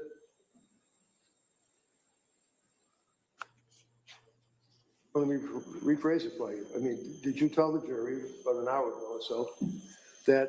When her husband found her on the ground? Yeah, Yes, or something to that effect. something to that effect, okay. And did you listen to the 911 tape when Patrick was actually speaking with Lindsay as she's laying prostrate in the snow on the ground with a broken neck and the slashes and the slits? Yes, I did. Did you hear her response to Patrick's comment? What did you do? No. Did you hear her respond to anything other than what would be described as guttural grunts? Not on that call. So when this conversation occurred, and this is the conversation that you're talking about, where she said, I tried to kill myself, kids are in the basement. He then goes into the house, right? Correct. All right. So now we have the EMTs and people are helping her out. You've seen the medical records. You know what the injuries were. You know the damage to her throat. You know the damage to her thyroid, right? Yes. And is it your testimony to a reasonable degree of doctor certainty that a person with those injuries,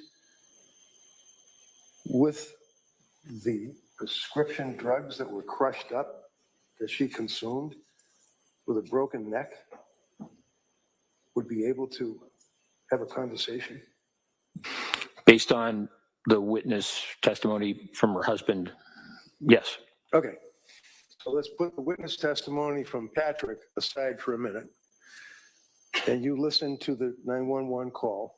Are you telling this jury that she had a conversation that you could discern what she was saying? Not on the 911 call. No. Would you agree that they were all grunts? Yes, from what I heard. So Patrick goes in the house, relates the fact that he found the children, and you told the jury that his office door was closed, is what he said. Is that right? Yes. Where did you get that from? I believe Patrick told me that. Is that in your report? Yes. And when he told you that, when was that conversation that you had with Patrick? When I interviewed Patrick Clancy. Okay. So you read the grand jury minutes, right? Yes. You read the police report, right? Yes. You know that Patrick went up the stairs, and when he went up the stairs, the door was locked, right? Meaning the bedroom door, not the office door. Correct. And then he was able to open the door, right? Yes. With And a there key. was blood on the doorknob, right?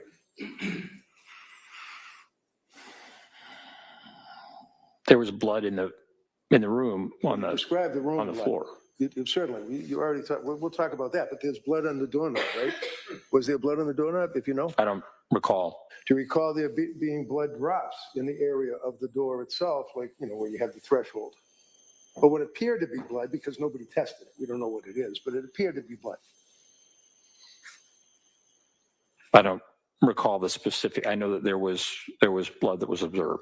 Okay. And you would agree that there was a lot of blood drops, drips on the mirror, drops on the floor, drops on the nightstand, right? That's my recollection. And you looked at the photographs in your investigation and looked at the testimony, third-party collaterals, as you testified yesterday, right? Yes.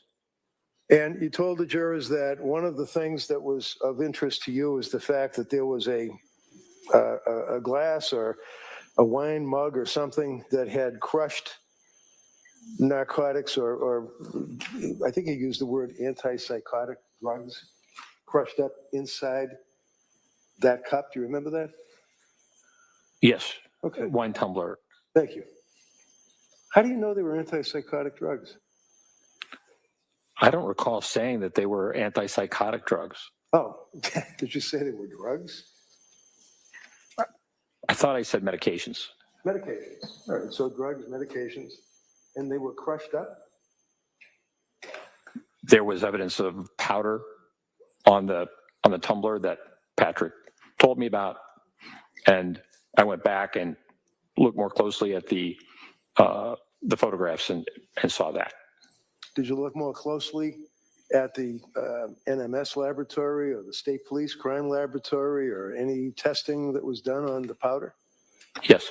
And was there a report that said that indeed it was crushed up medication? They wouldn't. And there is. They didn't indicate whether or not they were pills or. Did they ever? I'm not asking about pills or powder. Did they ever test the residue? Not that I'm aware of. So how do we know that that's even drugs or medications or whatever word you want to use?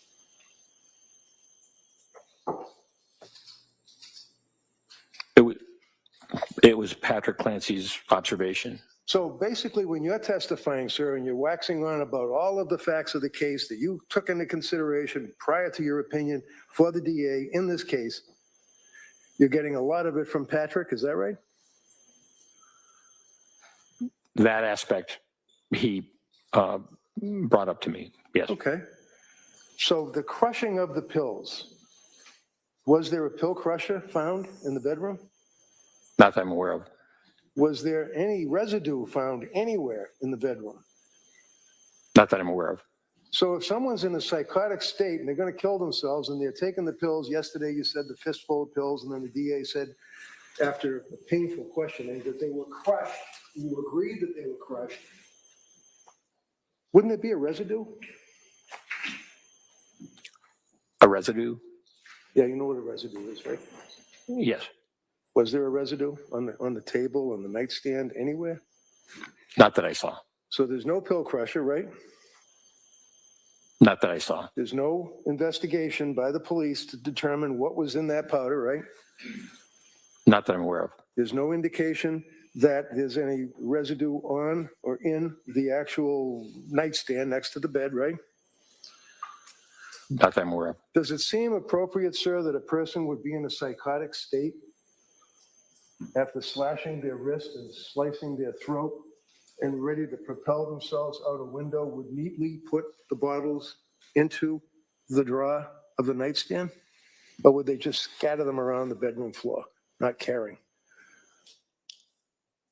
I'm not aware of the exact sequence of the events in terms Well, if of. I tell you, sir, that a couple of days after this incident, I went into the home with Patrick, and I was able to locate in the bedroom, right next to the bed, with all the blood all over the place, this drawer, and inside this drawer would be a lot of medication bottles.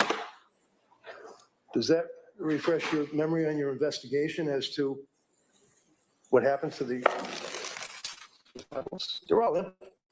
Yes. Okay, so how'd they get in the drawer? How did they get in the drawer? I don't know. You can fingerprint them, right? Did anybody do any testing at all in this investigation? If you know, you told the jury yesterday you read all the stuff, grand jury minutes, police reports, lots of witnesses. Yeah, I did not read that.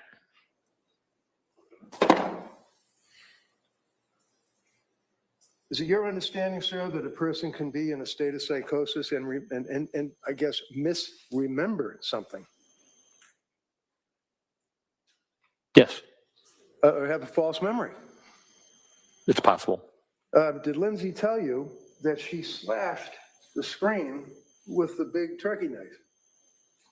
I'm sorry, can you repeat that? Yeah, did she tell you that she slashed the screen with the knife before she went out the window? Yes, that's what she told me. But the screen wasn't slashed, was it? Do you think she was malingering and lying to you at that point, sir, when she told you that? No.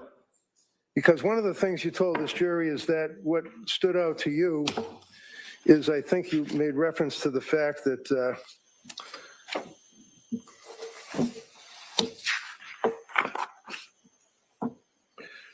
Lindsay betrayed her family by misleading her family. Remember saying that to this jury yesterday, sir? Portrayed? Betrayed is what you said.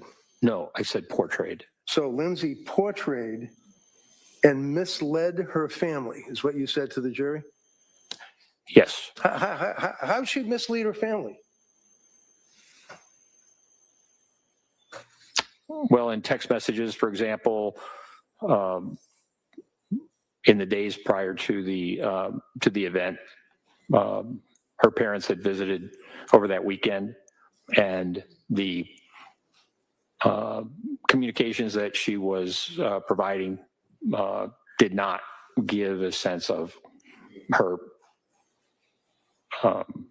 state of mind regarding suicidality. You kidding me? They stayed up in their house to help them. Sustained. They Next. stayed at the house, didn't they? Yes, Why did they stay at the house? I'm sorry. Why did they stay at the house? They were visiting. They were staying at the house. They weren't just visiting. Objection. Overall. Sleepover? As I understand. Okay, as you understand. How long did they stay at the house and sleep over? I think they came up for that weekend. They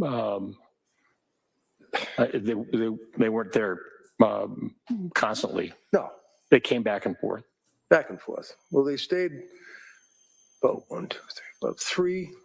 4 days, 3 nights. They stayed continuously and stayed at the Clancy home.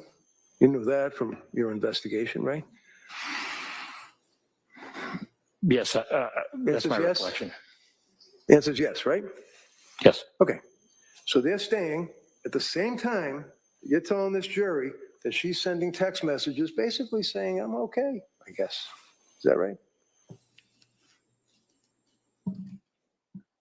following their departure, there were the photographs that Lindsay Clancy sent to her mother.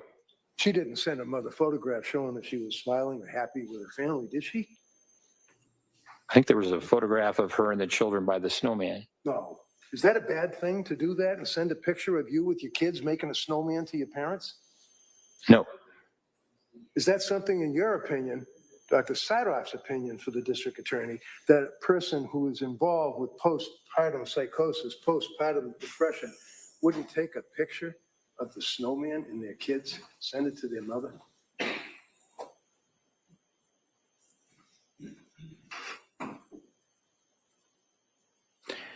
given the prior text that you showed to her mother in terms of being in terrible distress, that she was able to do that.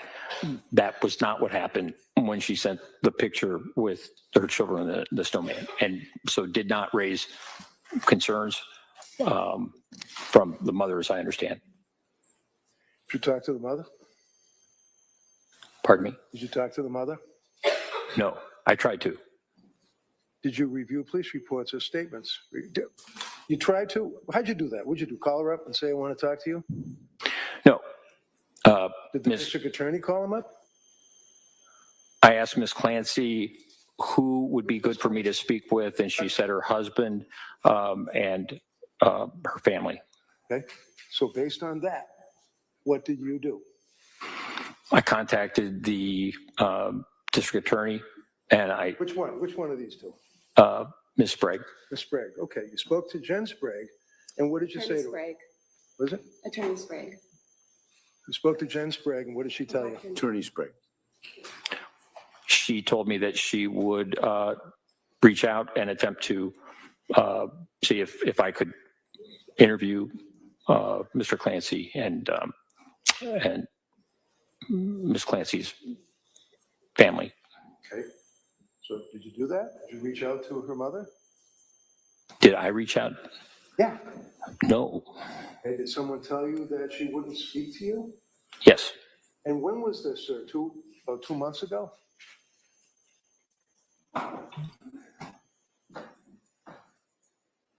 It would have been probably June 5th. This is August, right?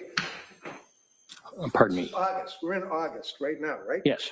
You called to speak to the mother in June, right? Yes? Come on. Yes. Okay. And when you called the mother, did she say, I did not call the mother. Okay, so the I did answer not is you call did the not mother. call the mother. Who told you that you couldn't talk to the mother? Ms. Sprague. Attorney Sprague, please. Right. Attorney Sprague. Now, when Attorney Sprague called you and said you cannot talk to the mother, did it ever occur to you to reach out to me? You're being objective and all. No. Did you know, sir, that Lindsay had signed repeatedly every and any HIPAA form that was needed by the DA or the cops to get access to every single medical record that she had, probably going back to when she was in grammar school. Did you know that?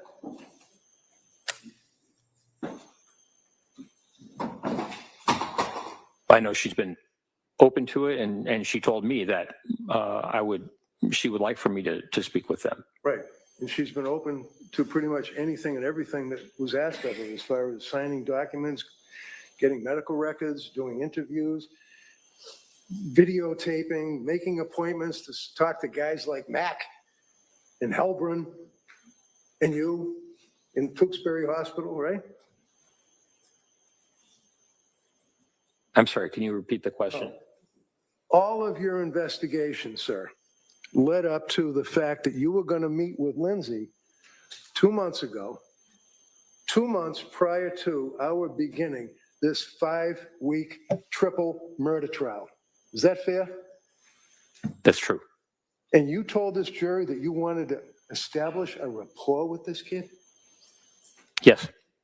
Do you think for 1 minute, when you're trying to put her in jail for her life, that she wants to talk to you and have a rapport? Sustained. Next question. Did you establish a rapport? I believe so. She was cooperative. Yes. She was polite. Yes. She was pleasant. Yes. And I asked her at the end if there was any question that I had asked that made her feel uncomfortable, and she responded in a positive way. Okay. One of the things that you told the jury is that you felt that she was malingering, or basically lying. I guess you were telling the jury, in your opinion, that she was making stuff up to make herself look like she's crazy when she killed the children. Is that what you told the jury? I didn't use those words. No, you're a little more finesse than I was. But nevertheless, sir, you're talking about malingering, right?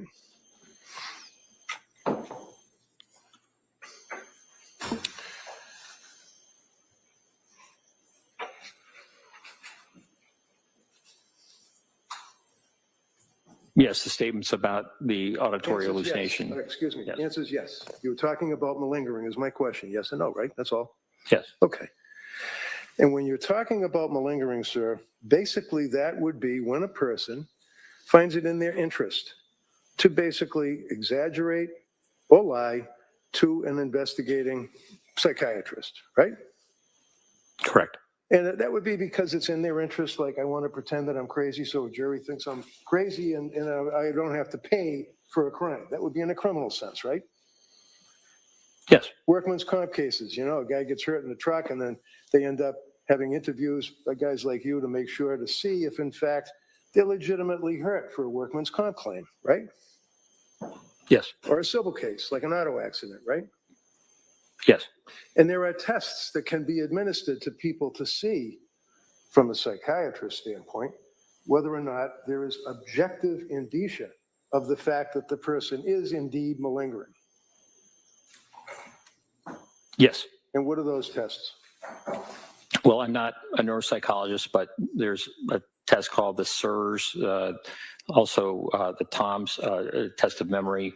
So there are certain tests that can be given by neuropsychologists to assess malingering about certain aspects, certain issues.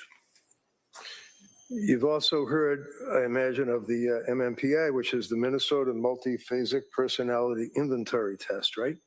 Yes. And that's one that has different scales that you can examine to determine if somebody is lying or malingering or exaggerating or anything like that, right? Correct. And you know that Dr. Helbrun administered that very test to Lindsay about, I don't know, 2 months before you got there, right? Yes. Which would be about 4 months from now, where we stand now, right? Something like that.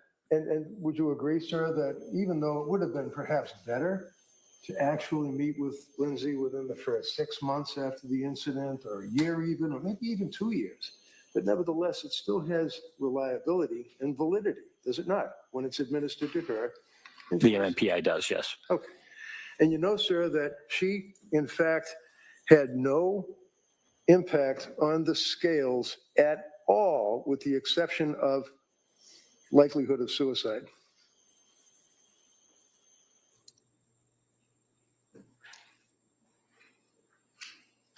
Yes, that's my understanding. Indicating that as far as that test that was administered to her by Dr. Helbron did not have any evidence at all. This kid was lying, exaggerating, suppressing anything. She was being truthful, right? Objection. Overruled.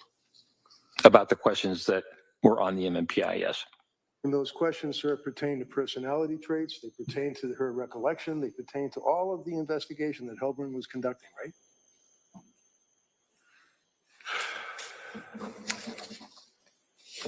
No. Okay. So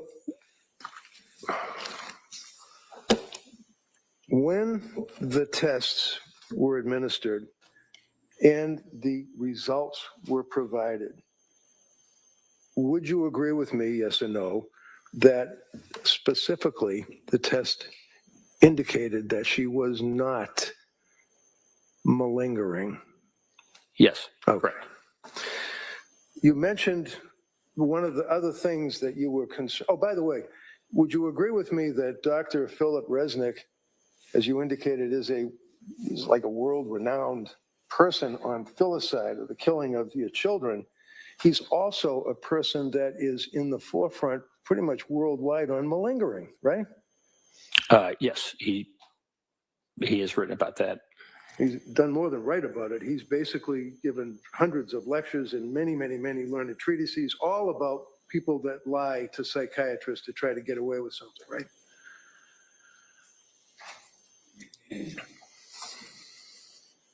Right? Yes. Okay.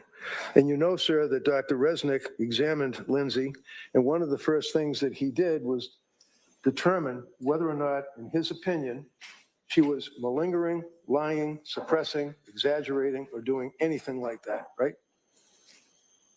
Yes. In his opinion, sir, when you read his report after all the testing or his examination, is that she was not lying to him at all. Isn't that right?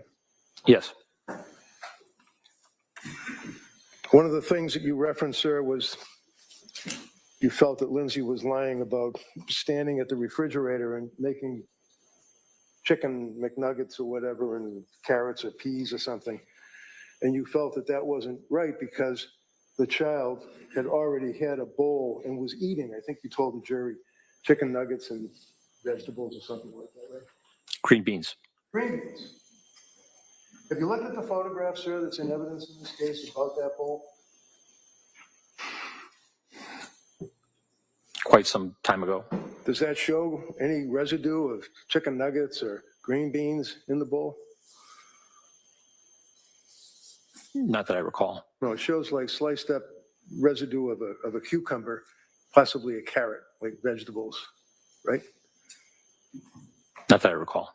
So there are 3 kids, one of which is an infant who obviously pretty recently got finished breastfeeding, is on the bottle, so he's not going to eat chicken McNuggets, right?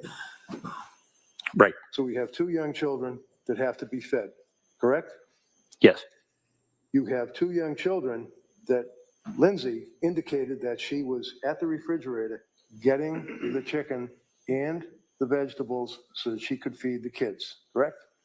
Yes. Told you that she would not give the kids chicken McNuggets and vegetables in a bowl, that she would have a plate, right?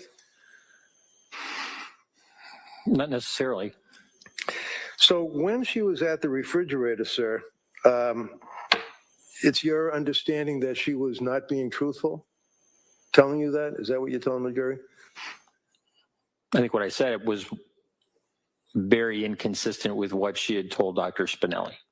So when she's at the refrigerator and telling you, in your interview, I know you imported Dr. Spinelli's report, you imported Dr. Resnick's report, you imported Dr. Zeisel's report. When you were talking to Lindsay, did she tell you she was getting food for the kids out of the fridge? That's my recollection. Now, with all of the understanding in your testimony, sir, about the voices, correct me if I'm wrong, you're telling this jury and Dr. Saathoff's opinion, based on your experience and all of your writings and everything, that when one hears voices, they would be internal or external? To be legit. They can be either. Really? I'm sorry, I thought you said that they had to be a particular type, like not internal. If they're internal, they're probably lying. But that's not true, I'm wrong? The voice that Ms. Clancy told me about during the time of this event, she said was external. Okay. And is that consistent with your understanding, sir, of the research on auditory hallucinations? Well, some auditory hallucinations can be internal So, for people who are psychotic. and you were aware, sir, that Dr. Resnick did publish the article in the International Journal of Law and Psychiatry in 2014 in conjunction with Simon McCarthy-Jones. You're aware of that? Yes. The treatise, yes. And would you agree with me, sir, that in fact, just that some doctors might feel that hallucinations auditory must originate from the exterior as opposed to interior? Would you agree, sir, that in this article, claim number 1, doctors may say, voices are typically heard as coming from inside the head, with the corollary that voices heard as coming from outside the head are atypical. Would you agree with that? That was not my recollection of the research. That Okay. I understood that it was a minority of. No, excuse me. It doesn't matter what you... Oh, hold on. Good. Next question. I'm going to approach you with the article. We've already established. No, who authored it, read it. Well done. Okay. It was quite some time ago. Sure. Let me put the papers over here just so I don't knock them over. So, if we can share that? Do you want me to say it? No, I want you to share it. Put it right here so I can look at it. Okay. All right. Would you agree, sir, that it says voices are typically heard? This is a claim number 1. In other words, doctors feel voices are typically heard as coming from inside the head, with the corollary that voices heard as coming from outside the head are atypical. Did I read that right? Yes. Okay. And what does atypical mean? Atypical means unusual. All right. And this article is saying that there are psychiatrists that feel that voices heard outside of the head, auditory hallucinations, are indeed not legitimate. Is that fair? That was the old original way of thinking. That was the way it was taught at one time. That they had to be external for someone to actually be experiencing psychosis. Okay, so we agree then, as Dr. Resnick indicates, that the research evidence does not support the claim that internal located voices are emblematic of genuine AVH, Auditory verbal hallucinations. and externally located voices are atypical. He cites a particular word, correct? Yes. For example, he then says, the largest study on this question, Jones, was in 2012. That's what you're referring to as the old research, right? Oh, whenever you were in med school, we talked about that too. That would have been. Yeah, I was speaking about very old. Okay. Basically found that of 199 psychiatric patients, 81% who have been diagnosed with schizophrenia, 38% heard both voices coming from inside and outside their head. Did I read that right? You did? So when Lindsay indicated to you that she indeed heard a loud auditory hallucination, voice, deep, male, commanding her to do what she told you, that was external, correct? Yes. And you don't have any issues with that. In other words, that is very likely could be legitimate. Yes. Okay. Now, if you take a young woman who, as the evidence has shown, is suffering with her medical condition or psychiatric condition and seeing doctors and being prescribed medications and reaching out to people for help and suicide hotlines and people down in Rhode Island and McLean Locked Wards Institute. If I hold an opening statement, sir, would you agree that in her efforts to maintain control, she, meaning Lindsay, withheld? Form of the question? Yeah, if we could approach. Sure.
Would you agree, sir, based on your investigation, police reports, statements of witnesses, grand jury, photographs, videos, interviews of Lindsay, review of witness statements, all of that you told us yesterday that you reviewed, that in fact on January 24th of 2023, Lindsay made a calculated decision.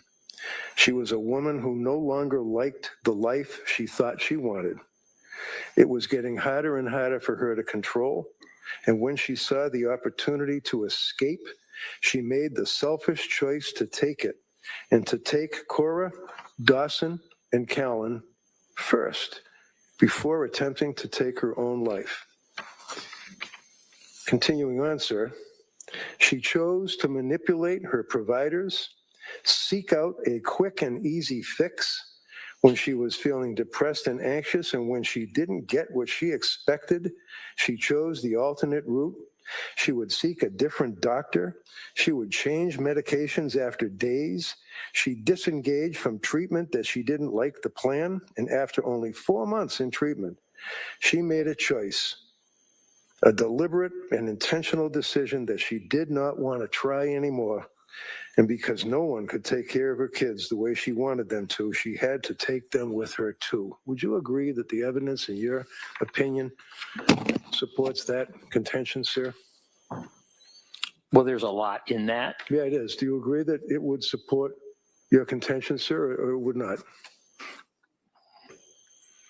I think that statement that you read really minimizes what she was going through. Okay. All right, thank you. Attorney Sprague? Thank you, Your Honor.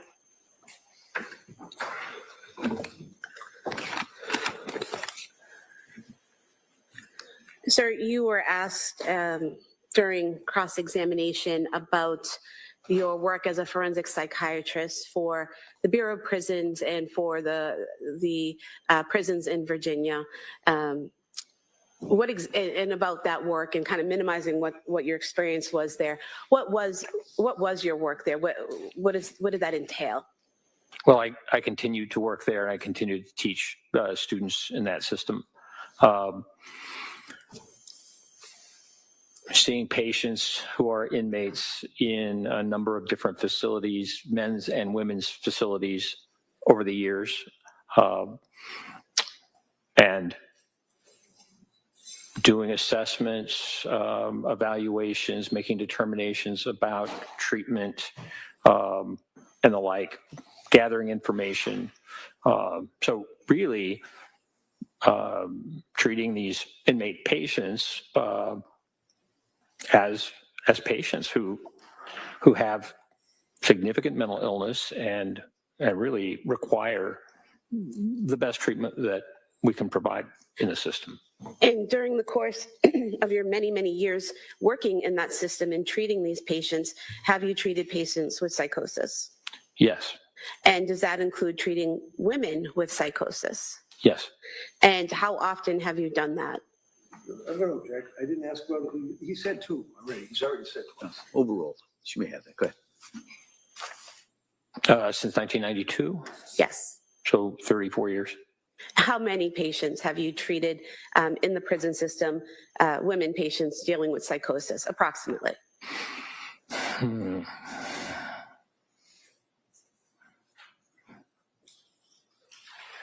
Several hundred. And are there certain common signs or symptoms that these women display who have psychosis?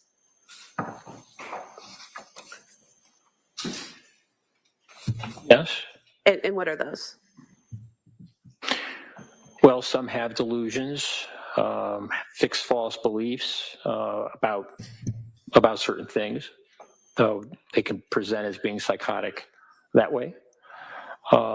Also, they can present with hallucinations, what we call perceptual disturbances, and generally they are, in most cases, auditory hallucinations, auditory verbal hallucinations. And they also can present with disorganized thinking, having words, making up words that have special meaning, really having a great difficulty communicating. And you also mentioned that you all worked for a state hospital for, I think you said 15 years, is that correct? Correct. And did you treat patients with psychosis during those 15 years? Yes. And did those include women with psychosis? Yes. And in terms of your treatment of women with psychosis, were you responsible for diagnosing them with their underlying mental condition? Yes. Diagnosing psychosis as being one of their symptoms? Correct. And then treating the underlying condition and the symptom of psychosis for those women? Yes. And you did that for approximately 15 years, correct? Yes. And you mentioned two specific patients, females that you dealt with postpartum depression or postpartum psychosis. Do you recall that? Yes. And what did you learn from treating those two patients? So those are the two patients that are mentioned in the case reports. Which case reports? The case report about postpartum psychosis that was written. On the medication interaction? Yes. Are you asking how those patients presented? Yes. Okay. There were, as I recall, it's been a while since I've looked at the paper, but one was an 18-year-old woman who had delivered her child and had decided not to take, or that she did not want to breastfeed. And so in those days, this medication, bromocriptine, also called Parladel, was given.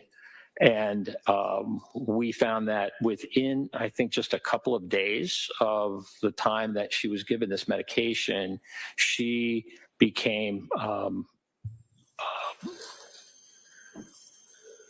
convinced that she had to kill her child. And I believe that she was experiencing auditory hallucinations, and she was so distressed about that she wanted to kill herself and was suicidal. And that was how she was brought to our attention.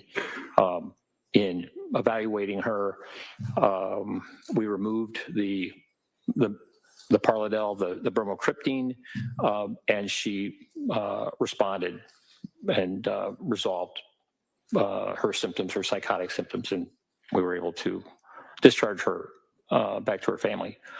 The other case, I believe, was another female, a bit older, maybe mid-20s, and she was also given this medication and also became psychotic. For her, it was more a manifestation of mania. She was hypersexual with her husband. She, I think, was quite hyper-religious, and she And was. Doctor, Sorry. in terms of her delusions, those were more of religious delusions?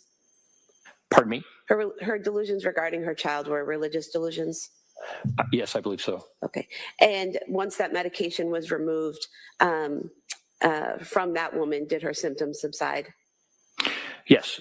I think in that case, she was also given, she was so disruptive on the ward, taking her clothes off, et cetera, that she was also given antipsychotic medication for a period of time, and her symptoms resolved. And going back to the first patient that you described, you said that she had voices instructing her to harm her child.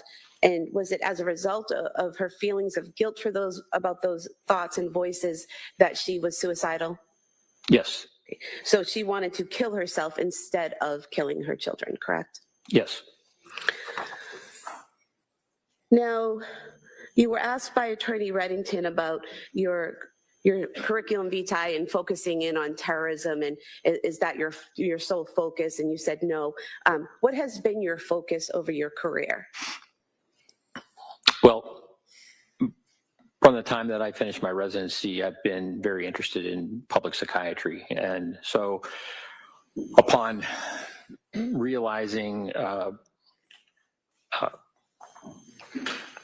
the seriousness of mental illness within the prison system and the value of teaching psychiatry to students within the system, I began doing that while I was also doing work with the state hospitals, seeing patients, whatever.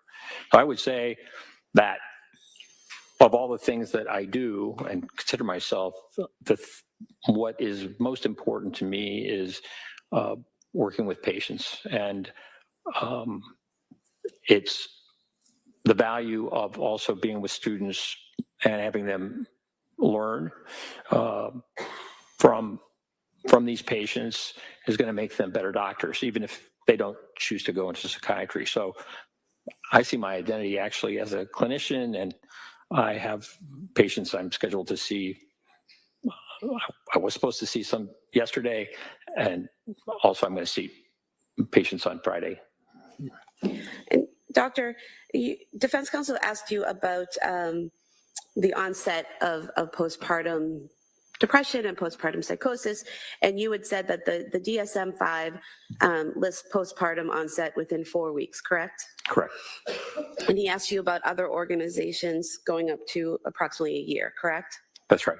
Are you aware that the World Health Organization has a clinical descriptions and diagnostic requirements for behavioral and neurodevelopmental disorders that has a section on mental and behavioral disorders associated with pregnancy, childbirth, or the puerium, P-U-E-R-P-E-R-I-M,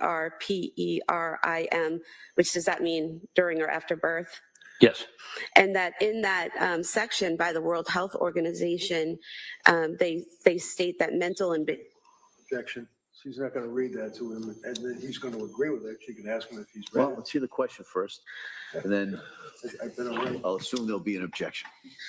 Are you aware that in that section it states that mental and behavioral disorders associated with pregnancy, childbirth, or the puerperium are syndromes associated with pregnancy or the puerperium commencing within about 6 weeks after delivery? Objection. Overruled. I'll allow that. If you know that, Doctor. Yes. Okay. And are you also aware that there's a section talking about mental and behavioral disorders associated with pregnancy, childbirth, or the puerperium with psychotic symptoms that says onset of a syndrome involving significant mental and behavioral features occurring during pregnancy or the puerperium, i.e. up to about 6 weeks following delivery, is required for diagnosis? That's my understanding. And that's from the World Health Organization, correct? Yes. Now, you were asked about whether blood testing would be appropriate for a patient, and you said that it would depend on the history of the patient, the symptoms, the medication. Do you recall that? Yes. Okay. Did you see anything in the records about Lindsay Clancy that would have required blood testing? No.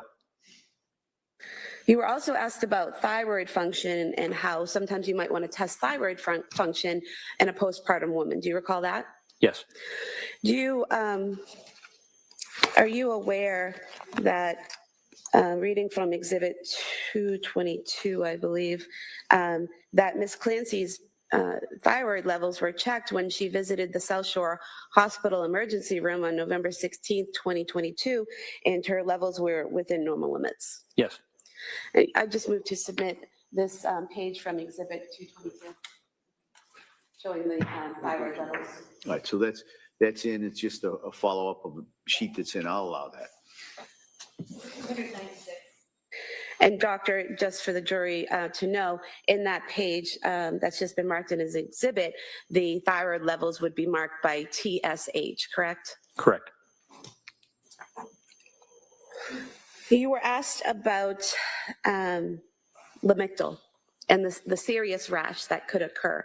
You said that the serious rash is rare. How rare is it? Approximately 1 in 1,000. And you mentioned that millions of people take Lamictal with no problem at all, correct? That's right. And is there anything that providers do to be aware of the potential for the rash and to explain that to patients and to try to just basically keep an eye out to see if the patient's developing that symptom? Yes. And what is that? It's a medication that needs to be started at a low dose, 25 milligrams, and only gradually moving up.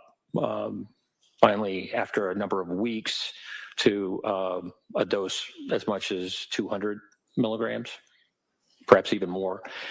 When the medication is given in a what we call titrated, slow process, the potential for this serious rash is greatly decreased. So it really is a medication that requires a slow titration. So the patient needs to be patient with that process, but it's now one of the most used mood stabilizers for bipolar disorder. That it really is a very important, valuable medicine for bipolar disorder. And you said that it's important to start at a low dose. Did you say 25 milligrams? Correct. And do you recall what dose Dr. Tufts wrote the prescription for Ms. Clancy? Yes. And what was that? 25 milligrams. And do you recall from the records whether the plan was, if she were to take it, to titrate in the manner you described? Correct. And putting aside whether or not someone chooses to take the medication because of a rash, is there any significance to the person, to a patient, being prescribed a medication and then not telling that provider that they chose not to take it? Yes. And what is that? Well, it really limits the provider in making other decisions. If a decision is made that a patient is not going to take a certain category of medication, it's helpful to let that provider know and say, I've decided against it. What are some other alternatives? Doctor, you were asked about lack of sleep potentially causing psychosis, correct? Correct. And sleep was definitely an issue for Ms. Clancy in the fall leading into December of 2022, correct? Yes. And looking back to the McLean records, would it be accurate to state that her sleep got progressively better while at McLean? Yes. And then directing your memory to the text messages that Ms. Clancy had with her mother from January 7th through January 22nd of 2023, would it be accurate to state that she told her mother she was sleeping better during that time? Yes. Defense counsel asked you if by all the evidence and witnesses that the defendant was a happy wife, mother, daughter, all of that, and you said no. What were you referring to when you said no? Well, I was thinking about the paper that she filled out on September 12th of 2022, in which she expressed some of the concerns that she had, significant anxiety, but also, as I recall, insomnia was a concern of hers. And it was followed up with Jennifer McAllister, who worked with Dr. Tufts.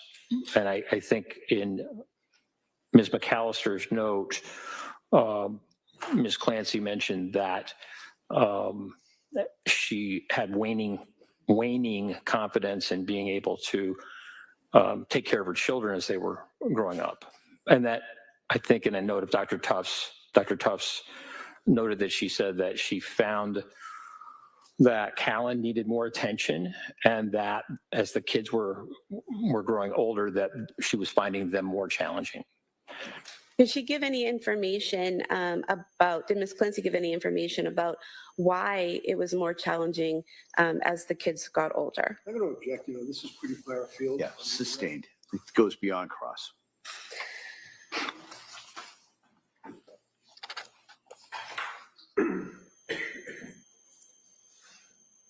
So, Doctor, defense counsel asked you about Dr. Tufts and her treatment of the defendant, and mentioned repeatedly how she'd only been in the practice on her own for a few months. Do you remember that?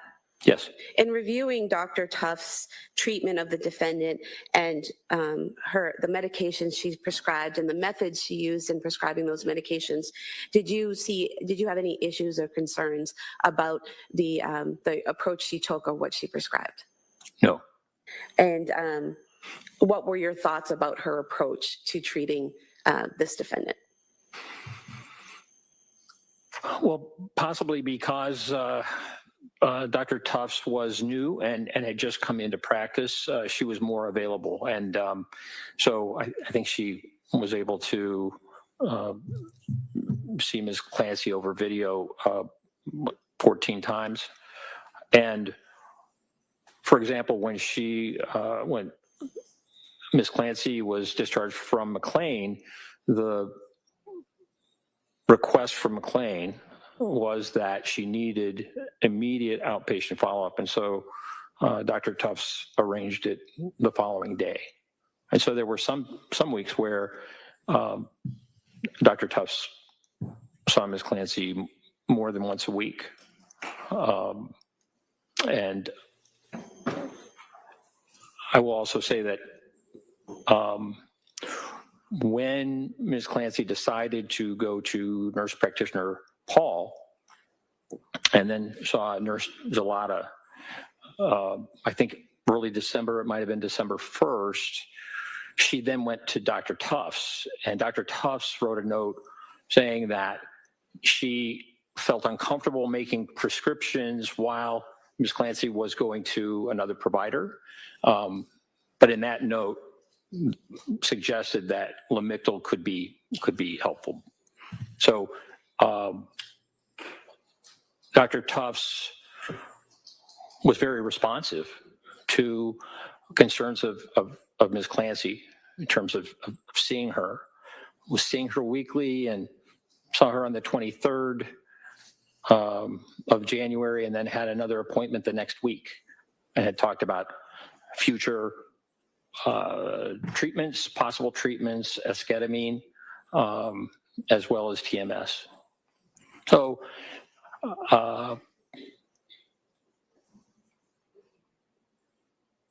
perhaps the fact that she had just left her residency meant that she could be more responsive to seeing patients quickly, and she did that. And speaking specifically to the prescribing, prescribing which medications she's prescribed, which doses, what different options she tried. Did you have an opinion based on your training and experience of Dr. Tufts' method with prescriptions? Yes. And what was that? I felt that the prescribing was very reasonable. How so? Well, back in 2013, 2014, Ms. Clancy had taken Prozac and SSRI, and it was helpful. She also took Wellbutrin and propranolol. After Dawson was born, Ms. Clancy had some significant anxiety and actually went to a doctor and was prescribed Zoloft. So this would have been in 2019. But then decided, 2019, early 2020, but then decided not to take the Zoloft. Her anxiety symptoms resolved. It's a difficult time, particularly as she got older because of COVID. But she decided that even though she had the prescription of Zoloft, she decided not to take it. The anxiety that she experienced after Callan's birth was more significant and lasted longer. And so she went to Dr. Tufts, who got a history of Ms. Clancy having taken the Prozac and done well on it, having seriously considered Zoloft to the extent that she got a prescription for it, decided not to take it. That Zoloft at 25 milligrams, which is the lowest dose, starting that, would be a reasonable choice. Really, perhaps the most reasonable choice of an antidepressant, given Ms. Clancy's history up to that point. I believe that there were only 7 pills taken. Ms. Clancy was directed to take 25 milligrams for a week and then increased to 50 milligrams, two tablets, but had, I think maybe after 5 days, taken that increase and increased from 25 to 50 milligrams, and then had the adverse reaction of insomnia, very significant insomnia. And in terms of after seeing the effects from the Zoloft and stopping that prescription, the various prescriptions that Dr. Tufts tried with the defendant, did you have an opinion based on your training experience about whether that trial and error process and what she prescribed and what she tried with the defendant, whether that was reasonable? Objection. Overruled. Yes. And was it reasonable? Was it reasonable? Yes. Yes. And how so? Well,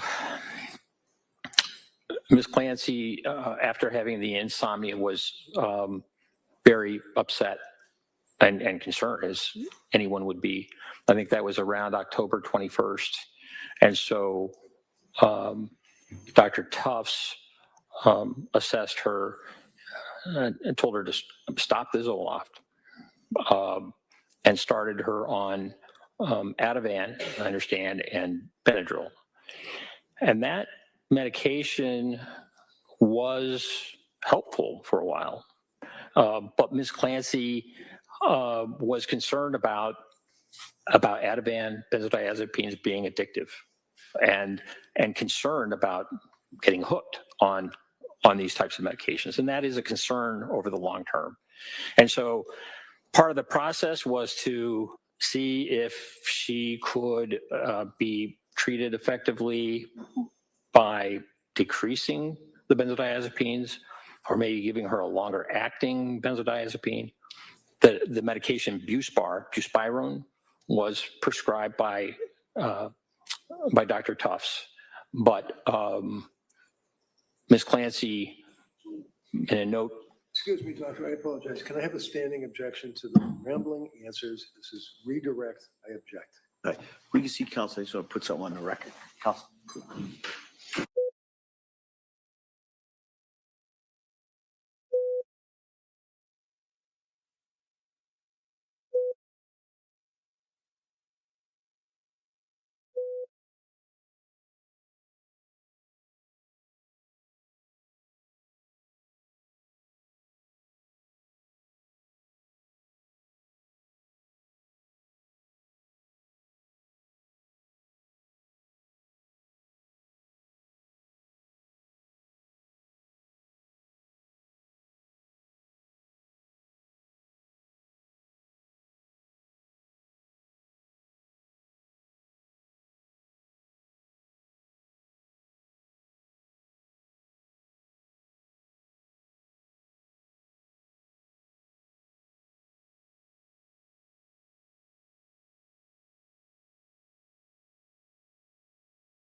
And so, doctor, if you could continue your answer. Well, just for a second, I just wanted, so members of the jury, we're going to go a little past the 1 o'clock, the usual time of the break here for certain scheduling reasons, okay?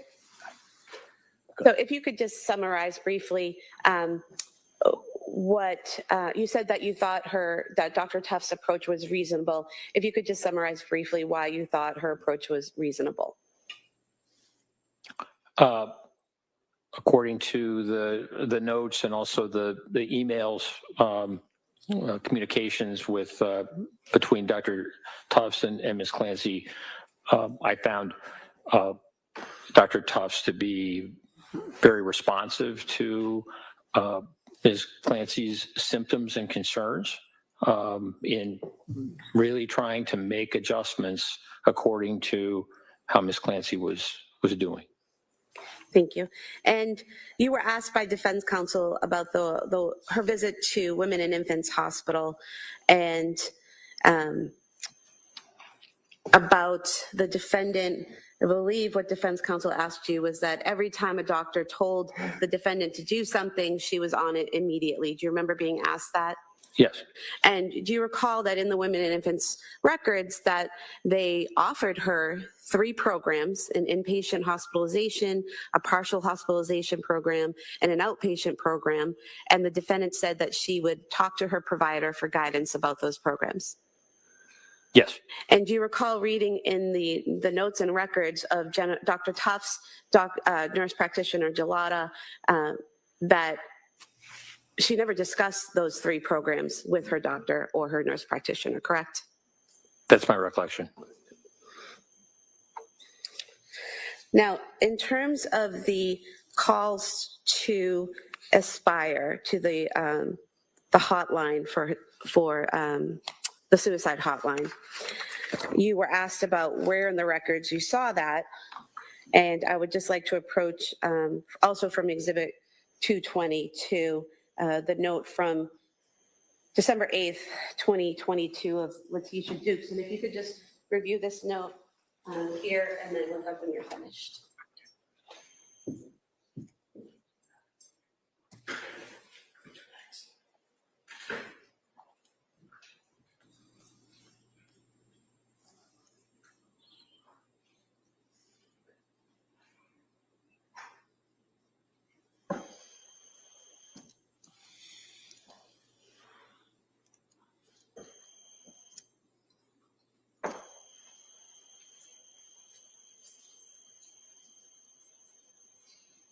Yes.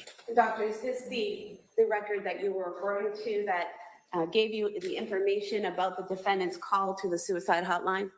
Yes. And reading from this page from the exhibit, page 45, it states that patient contacted Aspire Crisis Support. She met with an Aspire clinician virtually and was told that she did not meet the criteria for inpatient treatment due to not having an SI plan. That's a suicidal ideation plan, correct? Correct. And then reading again, Aspire clinician recommended that the patient attend a day program. The clinician said he would be sending the patient resources. Clinician informed the patient that it would be beneficial to attend an IOP or a PHP to help the patient build coping skills and build community. What's an IOP and a PHP? Do you know? PHP is partial hospitalization program, and IOP is, I believe, an inpatient program. And so when the defendant called the suicide hotline, she told them she was having suicidal thoughts, correct? Correct. But she told them she did not have a plan, correct? Correct. And they didn't just hang up on her. They sent her resources and recommended a day program and a partial hospitalization program or an inpatient program, correct? Correct. Move to submit these 2 pages, 45 and 46, as the next exhibit. They're apart from Exhibit 222.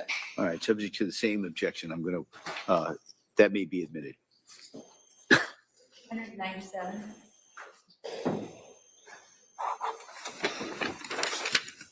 You were asked a lot of questions about hormone changes after pregnancy, and and if that can affect, and stopping breastfeeding, and if that could affect someone's mental health. Do you remember that? Yes. And you said something about the timing matters. Why does the timing matter? Well, after lactation and a postpartum period, and it may be the decision for a woman to stop lactation can occur at various times, not just during a circumscribed 1 month period. But stopping lactation causes a decrease in prolactin levels and an increase in estrogen and progesterone. And it really depends on when someone decides to stop breastfeeding. Those significant hormonal changes that are tied to breastfeeding or lactation. And so that's why timing and the time is important to see at what point did breastfeeding stop and at what point are we seeing symptoms. And doctor, with the defendant, the breastfeeding stopped sometime in October, is that correct? Yes. And then looking ahead to January 24th, 2023, would you still be expecting to see hormonal problems from stopping breastfeeding in October in January, that many months later? No. Now, you were asked about the statements Patrick made regarding his interaction with the defendant when he found her outside in the snow. And is it correct that he told you he found her and said, "What did you do?" And she said, "I tried to kill myself"? Yes. And did he then say, "Where are the kids?" And she said, "They are in the basement"? Yes.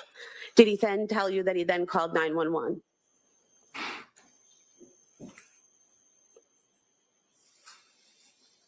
I don't recall exactly when he told me that he called 911.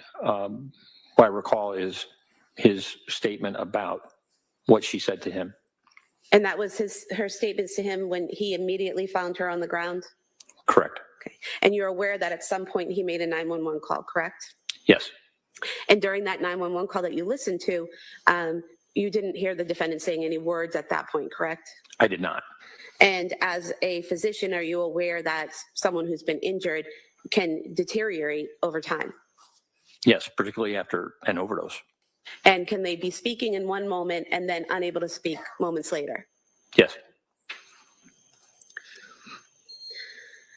Now, you were also asked about the crushed up pills and whether there was any residue on the nightstand or anywhere in the house that the police saw, correct? Yes. And there was no residue in the photos, correct? Not that I saw.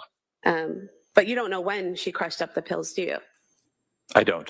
If she had crushed them up earlier in the day, there wouldn't necessarily be residue, correct? Correct. If she had crushed them up days before and put the empty bottles in a drawer, there wouldn't necessarily be residue, correct? It's sustained. Yes.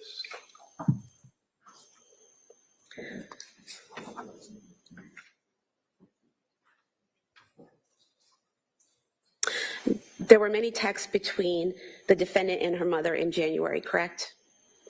Yes. And from January 7th until January 22nd, when Ms. Clancy's mother and father visited her at her home, the text messages clearly indicated that they were in two separate locations, correct? Yes. And in those text messages, the defendant repeatedly told her mother that she was doing a little bit better, sleeping's a little bit better, correct? Yes.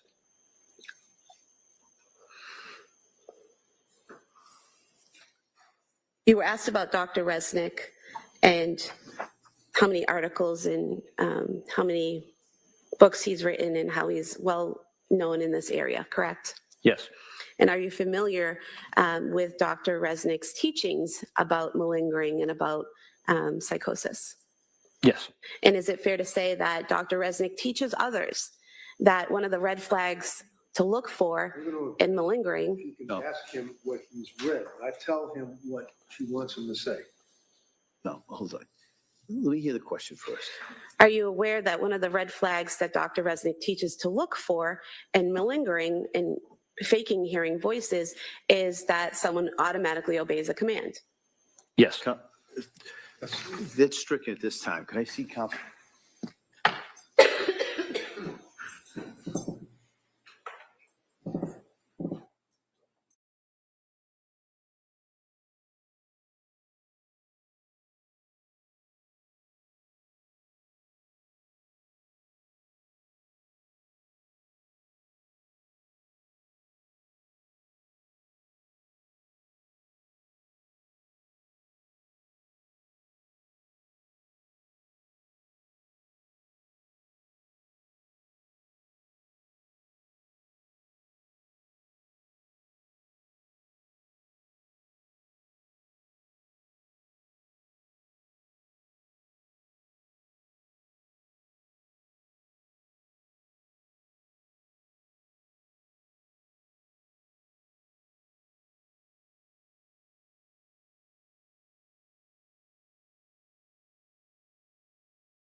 Members of the jury, that last answer, I think, as I said, was stricken. Okay? Yeah, come on. Thank you, Your Honor. Now, you were asked about trying to do collateral interviews with the defendant's family, correct? Yes. And you had requested of our office to make arrangements to interview the defendant's parents and her sister, correct? Yes. Were you aware that an email was sent to, were you aware that a phone message was left for Paula Musgrove asking if she and her husband would be willing to meet with you on June 11th, 2026, and that they did not return the call? That's my understanding. And are you aware that an email was sent to Allison Ozga, the defendant's sister, requesting that she meet with you? And her response to that email was, "I am awaiting a response from Kevin advising me on participating in Dr. Saathoff's assessment. I will respond once I speak to him." Were you aware of that? That was my understanding. And were you aware that she did not respond after that? Correct. I have nothing further. Thank you. You weren't aware that Kevin was on a month-long federal trial during that period of time either, were you? That'd be me. Is that a question? Yeah. Can you repeat it? You could say, maybe get a little closer to the microphone. I had problems. Aware, sir, that during the time that Ozga, her sister, said she's waiting to hear from Kevin, and I'm the Kevin, that I was on trial on a month-long federal case out of my office. You didn't know that, did you? I did not know that. Did you ever think to call me directly or at my secretary, my office manager, to ask about me reaching out to these people? No. That's all I have, Judge. Thank you. Anything else? No. All right, thank you, doctor. You may Thank sit you. down. Thank you.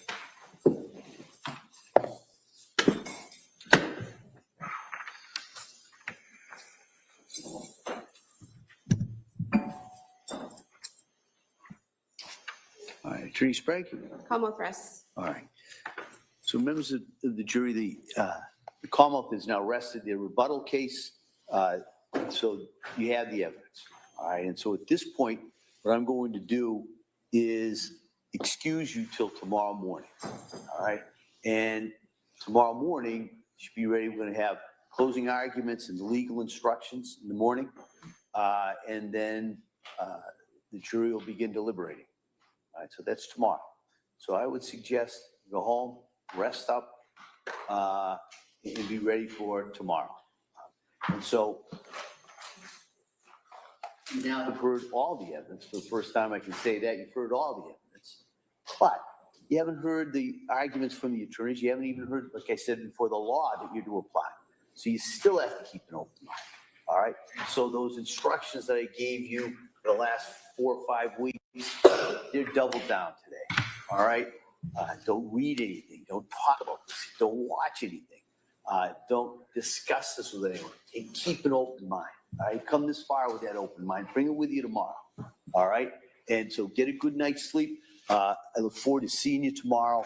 And we will get as soon as we can. Sometimes there's a little delay when we get to this next section. So we'll try and get you out here as soon as we can tomorrow morning. But if there's a little bit of a delay, as you probably already know, it's probably on me, right? But we'll try and get you out here as soon as we can, get you right back into this. So again, thank you so much for all your work, all your commitment, all your dedication, and I look forward to seeing you tomorrow.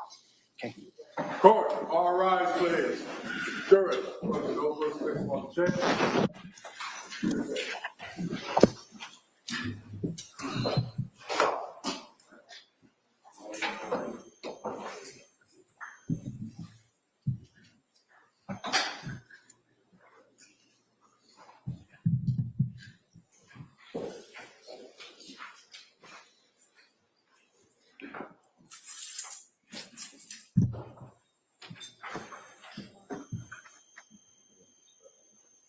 Jurors have exited the floor of this court session. All right. What I thought we'd do is maybe I'll hear from the defendant in regards to any motions at this point. Then we take a break, probably till about 2:30. Come back to the charge conference. Before you leave, I have that draft so you could impose on your lunch hour. You could be looking at my instructions. With that, Mr. Reddington. Yes, Your Honor. I know it's not crafted by learned hand, but nevertheless, I did file a motion for required finding that I have to renew. So I'm renewing it and waive argument. Okay. We'd object to the motion. All right. The motion at this point is denied. All right. And so we will be in recess till 2:30. And if counsel can just wait, and I'll get those copies. I should have brought them out with me. They're in my lobby. And then we'll be in recess. All right. All right. Thank you, everyone. Court, all rise.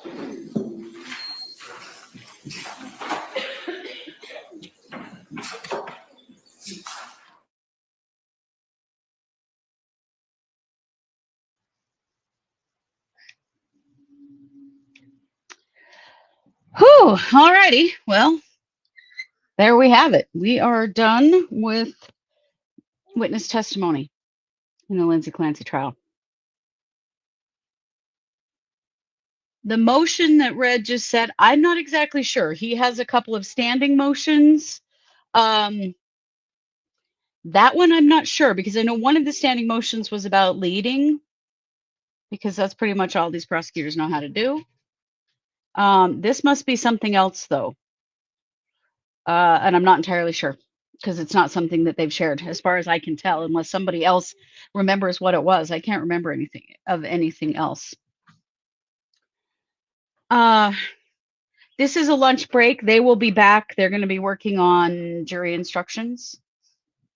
The jury won't be back until tomorrow. You think it's a motion to dismiss? Okay. I mean, it could be. It very well could be. He may be, trying a Hail Mary as far as that they have not met their burden, which I don't know how they possibly met their burden for first-degree murder, honestly. Where is their proof of premeditation? They have some theories around premeditation, but there's no proof of premeditation at this point. So that was pretty interesting stuff.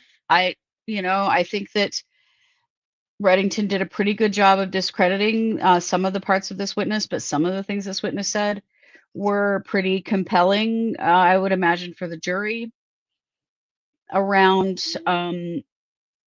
what Lindsay did when she killed the children.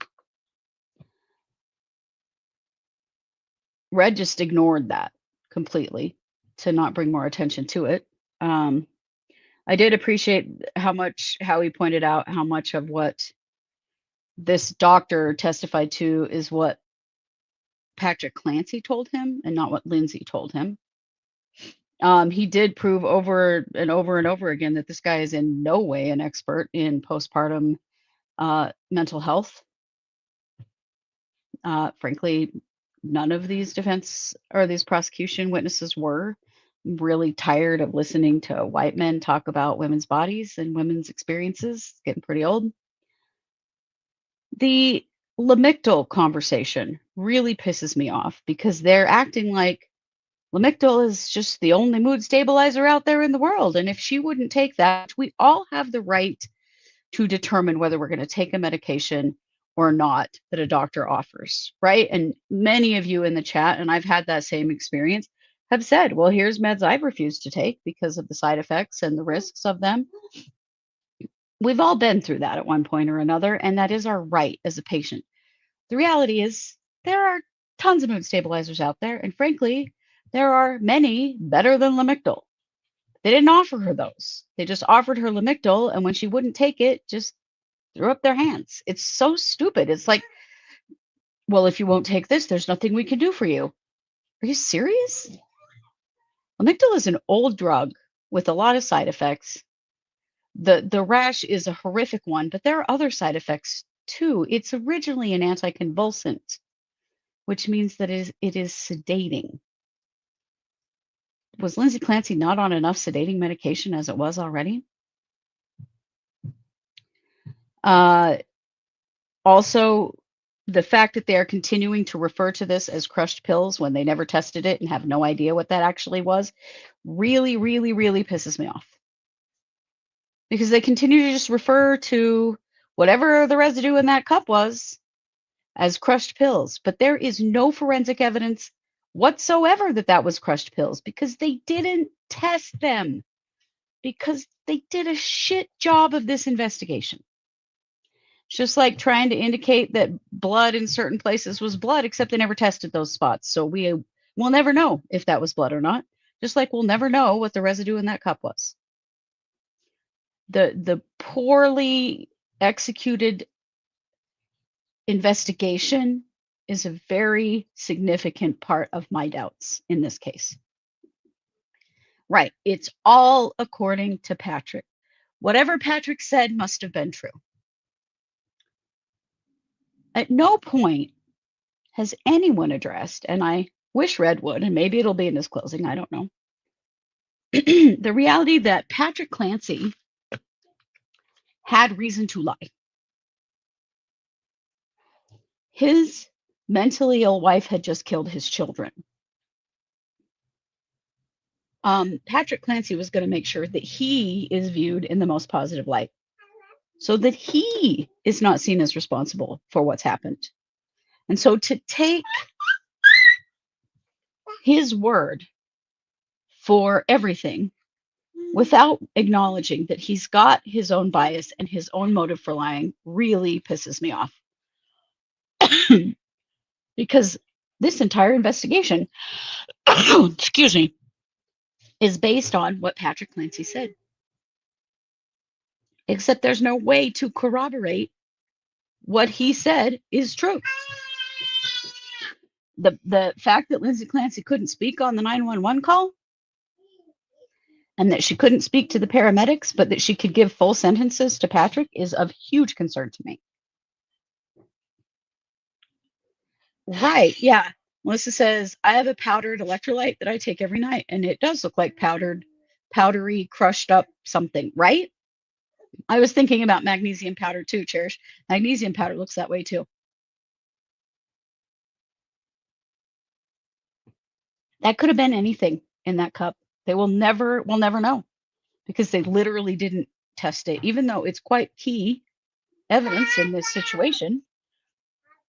But they just want to assume it because Patrick said it. And if Patrick said it, then it's definitely true. I have never seen an entire investigation hinge on one person's word like this. These things need to be backed up. You can't just take one person's word, particularly because Patrick Clancy had his own reasons to lie about this situation. Whether that's acknowledged or not, he did. Right, a lemonade powder, you know, all kinds of things. That could have been all kinds of things. And you cannot just say it was pills because Patrick said it was pills. Those things have to be proven. Patrick's word is not evidence on its own. But they didn't confirm anything. And it's just, that's so sus to me. Like, that's just poor police work. And so there are a lot of questions that we'll never know the answers to because of that.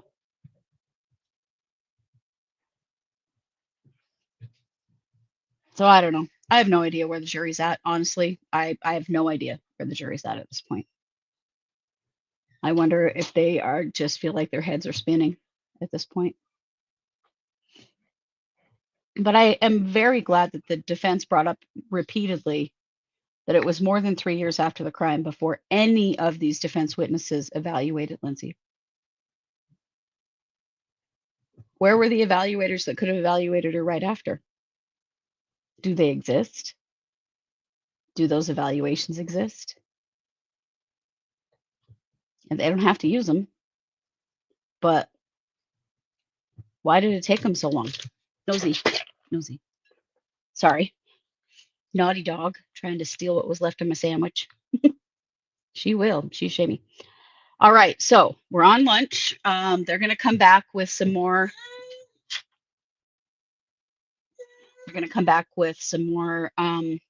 Jury instructions. The jury instructions are extremely important in this case because the jury needs to be very clear on understanding what the defense's defense is, not criminally responsible, and how to determine that and what that means. And also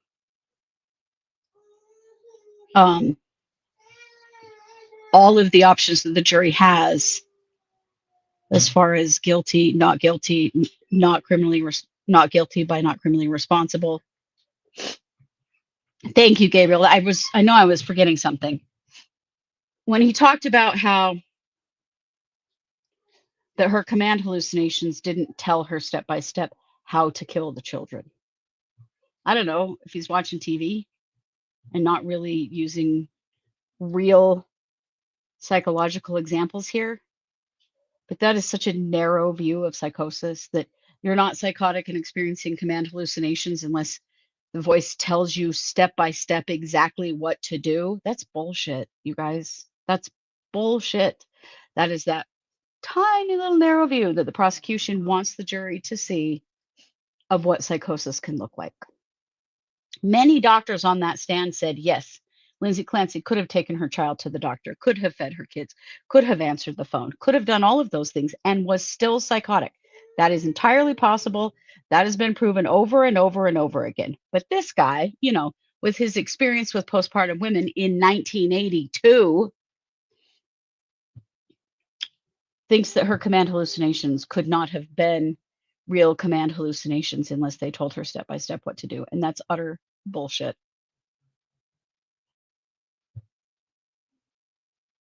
The guy is a shill. He's a shill. And he, you know, said all of these guys that they put on from the prosecution just want to be seen as just general experts. They're experts in everything. Well, no, they're not. Nobody is. If you notice, the defense doctors were all very specialized because that's how it really goes in these situations. Nobody's an expert in everything. And if they think they are, they're just an arrogant asshole. That's my take. Alrighty, I'm going to pop off from here and see how far forward we can fast forward. Hopefully we can get to the end of the break. And yes, they are obsessed with, did she have a plan? The problem with looking at it just that way is they don't have a plan until they do. And if they haven't had the intervention that they needed prior to that, then it may be too late.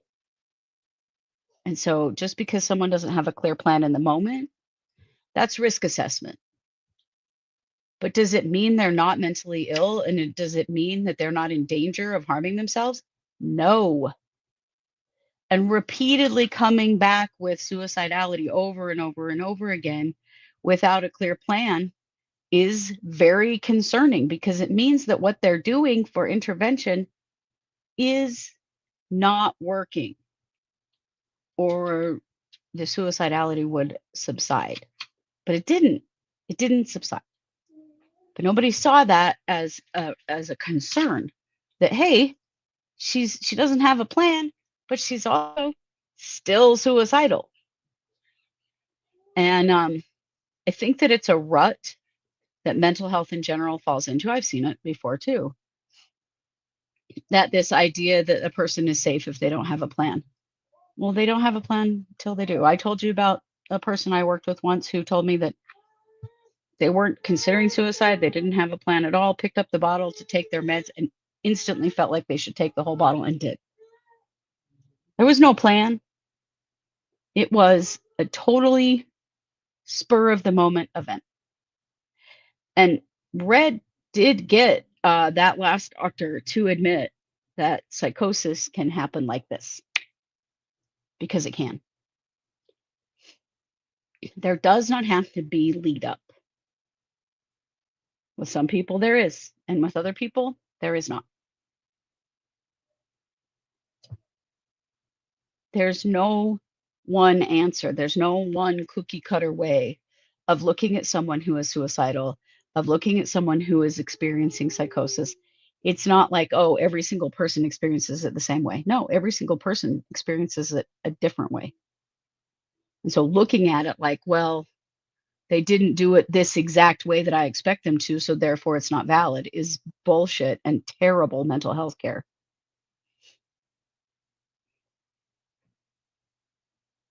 Yeah. All righty. Well, let's see if we can speed through this break. Thanks for joining me today. I appreciate you being here. I'm Christy Brower with True Crime Squad Trials.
That's kind of what I expected. I know everybody's been on trial, so I thought that's kind of why I thought I'd give you the draft, and we could just kind of walk through it. So my thought would be to first go through the Commonwealth's position, and then I'll hear from the defendant.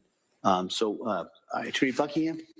Thank you, Your Honor. In relation to your proposed, your draft instructions, I think that Your Honor's instruction regarding criminal responsibility is pretty much the cut and paste of the model instruction. So overall, there's no objection to it.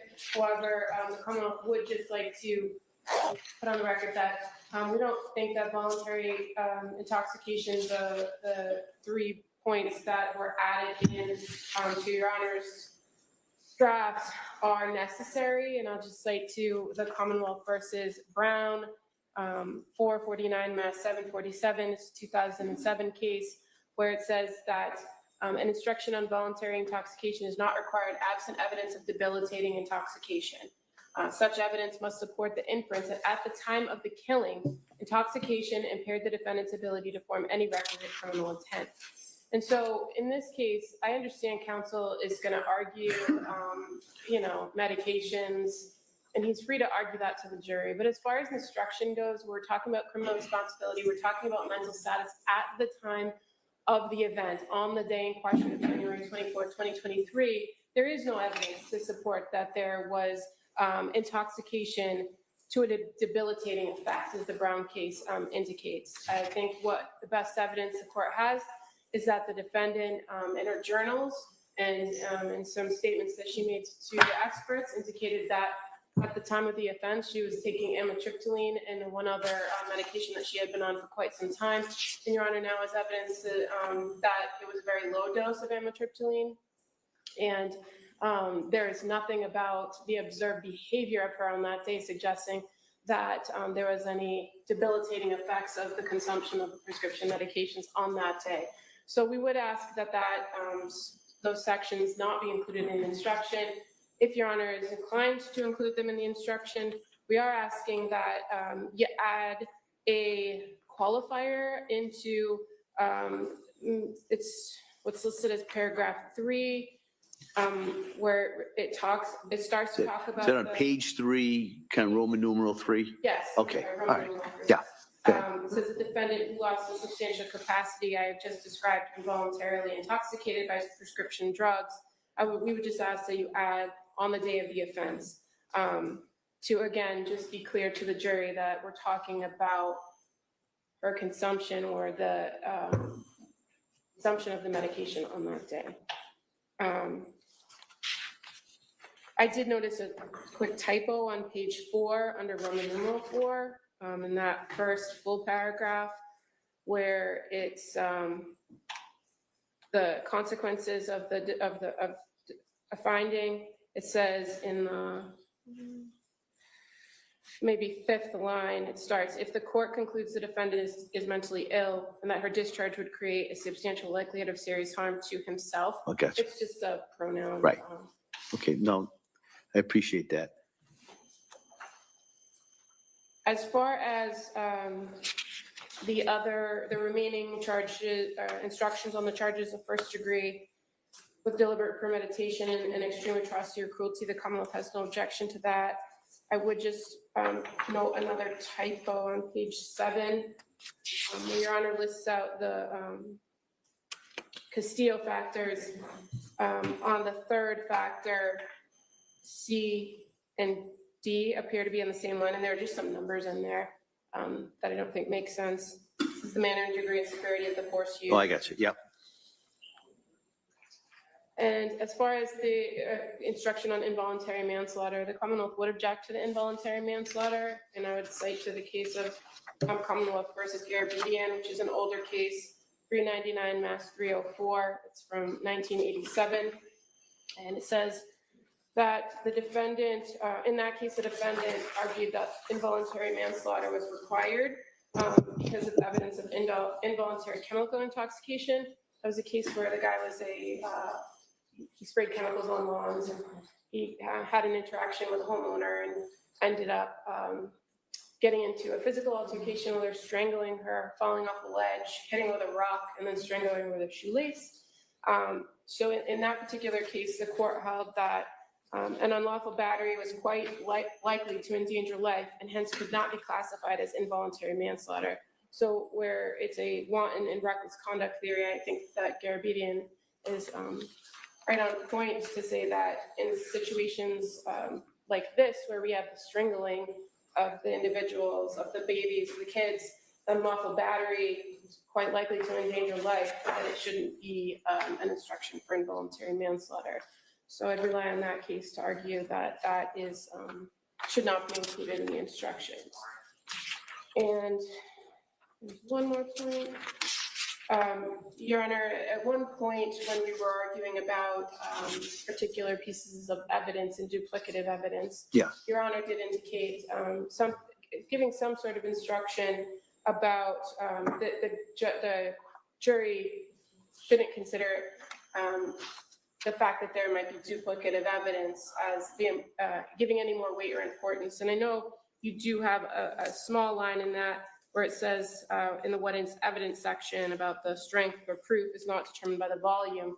But I do think, again, based on the particular way in which the evidence came in and how the parties chose to display the evidence, and the fact that we have text messages in several different forms that are presented, some of them the full record, some of them condensed records, that some instruction to them that indicates that they're to give no more weight to any one than the other, even if it does appear duplicative in the record. I'd ask that something to that effect be added. I think it says that on page 11, because I do remember that request. Like, if you look at under what is evidence, in this case, there may be certain documents or photographs that are entered multiple times. This does not mean that that evidence is any more or less important than any other evidence. So I put that in there, and I understand the request to maybe put that in a separate paragraph, but I have addressed it that way. I'll consider not whether I give it a separate paragraph. I do understand the request, but at least that's why I put that in there. All right. Anything else? Okay. All right. Mr. Reddington. Thank you.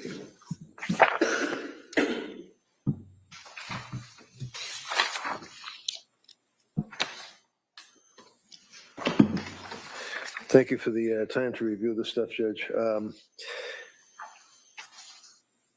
If I may, just going through your proposed instructions, Roman numeral 1, introduction is fine. Criminal responsibility, paragraph 1 is fine. Going down on page 2, criminal responsibility, you indicate is a legal term.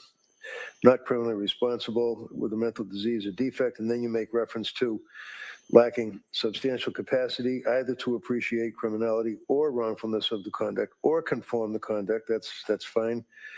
And then you define you don't define it, but you talk about mental disease and defect. I understand that the law is pretty clear that the court does not have to define mental disease or defect, but you've given them a framework within which to make that decision, which is acceptable to the defendant. There is one reference in there where, if I may, does not include abnormality, only by computer crew.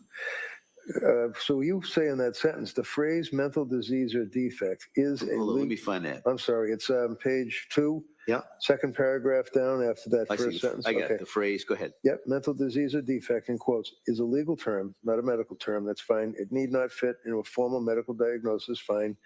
The phrase, quote, mental disease or defect does not include abnormality. This is what I'm just looking at. Characterized only by repeated criminal conduct. So number one, I just would suggest, I don't think we have repeated criminal conduct here. I'm just wondering if it might just be a little confusing. It is for you to determine, in light of all the evidence, whether the defendant has a mental disease or defect. If the Commonwealth has proved to you beyond a reasonable doubt that the defendant was not suffering from a mental disease or defect, Commonwealth has satisfied its burden of proving that defendant was criminally responsible. So I understand and have no problem with, I would think, all the way from it is for you to determine. My only question is in reference to where you put in the phrase about mental disease or defect does not include an abnormality characterized only by repeated criminal conduct. I don't think that that's based on the evidence, so it might be hypothetical, but I just will not have that in.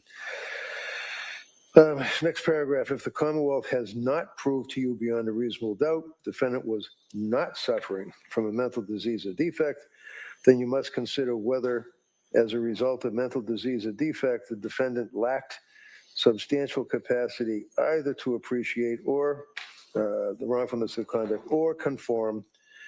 That's a fair statement of the law. To establish that the defendant had substantial capacity to conform her conduct, the Commonwealth must prove beyond a reasonable doubt that any disease or defect that may have existed did not deprive defendant of her ability to behave as the law requires, that is, to obey the law. And then you do indicate that that would relate to the word appreciate, understand, more than merely to know.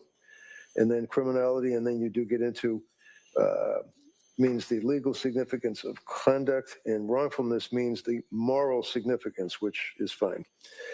I would ask that on the next paragraph you add in before wrong in the second sentence, Commonwealth must prove that the defendant knew and understood that her conduct was illegal or it was, and I would ask that you put in there morally wrong in front of wrong.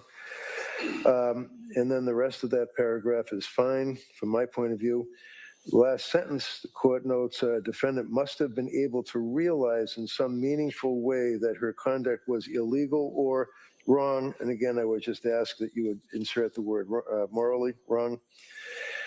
That paragraph is fine. Roman numeral 2. A defendant's lack of criminal responsibility must be because of a mental disease or defect. That's fine, but then the court says all that you need to determine, and I just would ask respectfully that you delete the all that you need to determine. It seems to kind of, and I know that's in some of the instructions, but I think it kind of dilutes the gravity of the issue for the jury. It's almost minimizing the burden for the government, and it's unnecessary, so I would ask that that go out. And then you could say the jury has to determine the issue and then go into the rest of the instruction as you put it, rather than saying all you need to determine. Further in that paragraph, where defendant lacks substantial capacity to appreciate, again, that's appreciate the criminality or wrongfulness of her conduct or to conform her conduct to the law solely as, okay, voluntary intoxication. Believe it or not, after 5 weeks, I think we agree. I would ask that the court not instruct on voluntary intoxication. I appreciate the fact that looking at the model charge, and I know when Your Honor is using that as a guide, they do make reference to voluntary intoxication. I just don't see that there's any evidence here of voluntary intoxication that would trigger a pre-existing mental disease or defect. I don't see that there's any issue such as a lot of the cases, as you well know, when you're dealing with a defendant who's snorting cocaine or shooting fentanyl or smoking weed. I know the recent case of Commonwealth versus Aldo Dunphy, D-U-N-P-H-E, is a guy that had a marijuana psychosis, dependency, and we don't have any of that here. We just have prescription medications that were provided to the defendant. So I would ask that the court not reference voluntary intoxication. I would ask, going down to Roman numeral. So would you ask, so Roman numeral 2 on page 2, not give? Yes. And Commonwealth, that you would be in agreement with that? Yes, but I think like 2 also follows with Roman numeral 3. We haven't got to 3. So I want to make sure that, but I just kind of want to make sure as I'm going through this, it's kind of dense, as am I sometimes. Yeah, it is. So I just wanted to make sure. So Roman numeral 2, both parties are of the position not to give based on the evidence as it's developed. Correct. Okay. Yep, All right. thank you. I'll consider that. I'll strongly consider that. All right. And then, so that takes us to paragraph 3. In paragraph 3, if I'm not mistaken, I did skim it pretty quickly. I think it does also reference voluntary intoxication. And here you're specifying prescription drugs, and if the defendant knew or had reason to know that her intoxication would trigger or intensify a mental disease or defect. I don't think that the evidence supports that. I agree with the Commonwealth. I would ask that Roman numeral All right, 3. so by agreement, nobody's requesting paragraph 3, and I'm highly Thank you. likely not to give that. All right. 4 is fine, Judge. Roman numeral 5. Or it goes to the same thing, it's just a reiteration of the final, so. if Yeah, we're so that would saying- go out. Yep. 4 is kind of a trailer to Right. 3. Okay. Roman numeral 5 is okay. Paragraph 3, 4. Okay, so again, if I may, just say, without skimming them now, anytime it's referencing voluntary intoxication, maybe that could be deleted. Because I see in paragraph 4 on Roman numeral 5 on page 3, it does reference again for voluntary intoxication from prescription drugs and that type of thing. So that would go out. Paragraph 6, talking about in the event that the defendant is indeed acquitted by reason of lack of criminal responsibility. I know the court has the obligation to instruct the jury as to what potential ramifications would flow from that. I believe that's a fair statement of the law. Instructions on murder in the first degree, deliberate premeditation, cruelty and atrocity, those are all fine. Second degree, that's fine.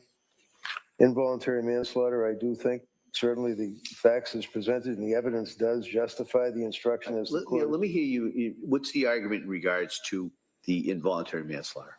Well, the argument regarding the involuntary manslaughter is clearly that the defendant intended the conduct that resulted in the death of the deceased, and the conduct in the event that it was not such that her conduct was as a result of her suffering from a disease or defect, intentional, premeditated, and intended to be cruel and atrocious, that would reduce it down to manslaughter, and it would most certainly be wanton or reckless. I will be addressing voluntary as well, but I think it's clear that on the evidence that if the jury determines that defendant committed an act, defendant, as a result of the act, the victims were indeed died, that there's a high degree of likelihood that substantial harm would result to the individuals as a result of the defendant's conduct, but yet we're not talking about a disease, a defect that rises to the level of not guilty by reason of lack of criminal responsibility.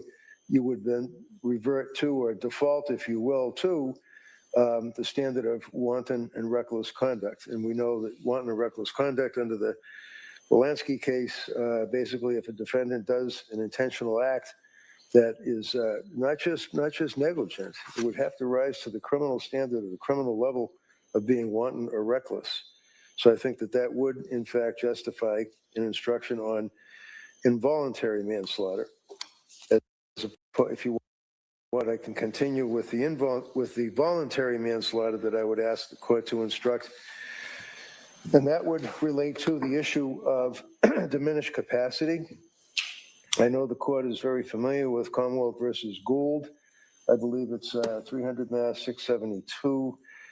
Supreme Court decision, Patterson versus New York, that talks about evidence of a defendant's emotional or intellectual or mental state of mind that does not rise to the level of lack of criminal responsibility, but it could certainly rise to the level of extreme emotional disturbance, that would be manslaughter, not murder. And that would be under and consistent with the United States Constitution as well as the Massachusetts Constitution, because in addition to Commonwealth versus Gould, we have case law, as I'm sure I know your Honor is aware, that talks about diminished capacity. It talks about mental disease or defect. If in fact there's evidence of a mental disease or defect, mental impairment, but it does not rise to the level of lack of criminal responsibility, then under all of those cases I just cited, plus Garabedian at 399 Mass 34, as well as my old case of Thomas Toolin, 490 Mass 698, you can have evidence of mental disease or defect that does not rise to the level of lack of criminal responsibility, but it would mitigate or reduce from the ability of the person to know that what they're doing is in fact cruel and atrocious, to know what they're doing does constitute premeditated malice aforethought. We all know what the concept of malice is. You get the three prongs of malice. There's no doubt that mens rea is important on the concept of malice. And if a jury says, well, look, the evidence is that she was going to these doctors, that she was getting prescribed medication, she was taking the medication, she was in a postpartum depression stage. I don't buy the postpartum psychosis, but I think that clearly she was over-medicated or had medications that she was involved with, plus her postpartum depression. That would then justify them to say it reduces her ability to think, to react, to know as it relates to malice, which under those cases I cited would reduce to voluntary manslaughter. So that would be voluntary manslaughter. The willful wanton conduct would be involuntary manslaughter. Reasonable doubt obviously is fine. All the rest of the instructions that you gave or that you would give are fine. I would ask that the court consider the prospect, and by way of considering involuntary intoxication. And I did cite a couple of cases, Commonwealth versus Wallace and Darsh, Piantadozzi, as it relates to evidence of involuntary intoxication. And that would apply if, in fact, there's no intentional ingestion of cocaine or some type of illicit drug, but in fact, it's a prescription drug that she was ingesting consistent with the drug instructions, if you will. The drug laboratories and the pharmaceutical companies, they market these products. They have, some of them have black box warnings on them. We've talked about that a little bit in this trial, talked about the age cutoff, but nevertheless, it's scary stuff. You're talking the selective serotonin uptake inhibitors, you're talking about tricyclics, you're talking about antipsychotics. So if in fact this young lady did not have a disease or a defect that rose to the level of lack of criminal responsibility, but as a result of the drugs that she was prescribed, not abusing, not mixing with illegal or illicit drugs, that would allow a jury to determine that it would be manslaughter based upon the involuntary intoxication. And finally,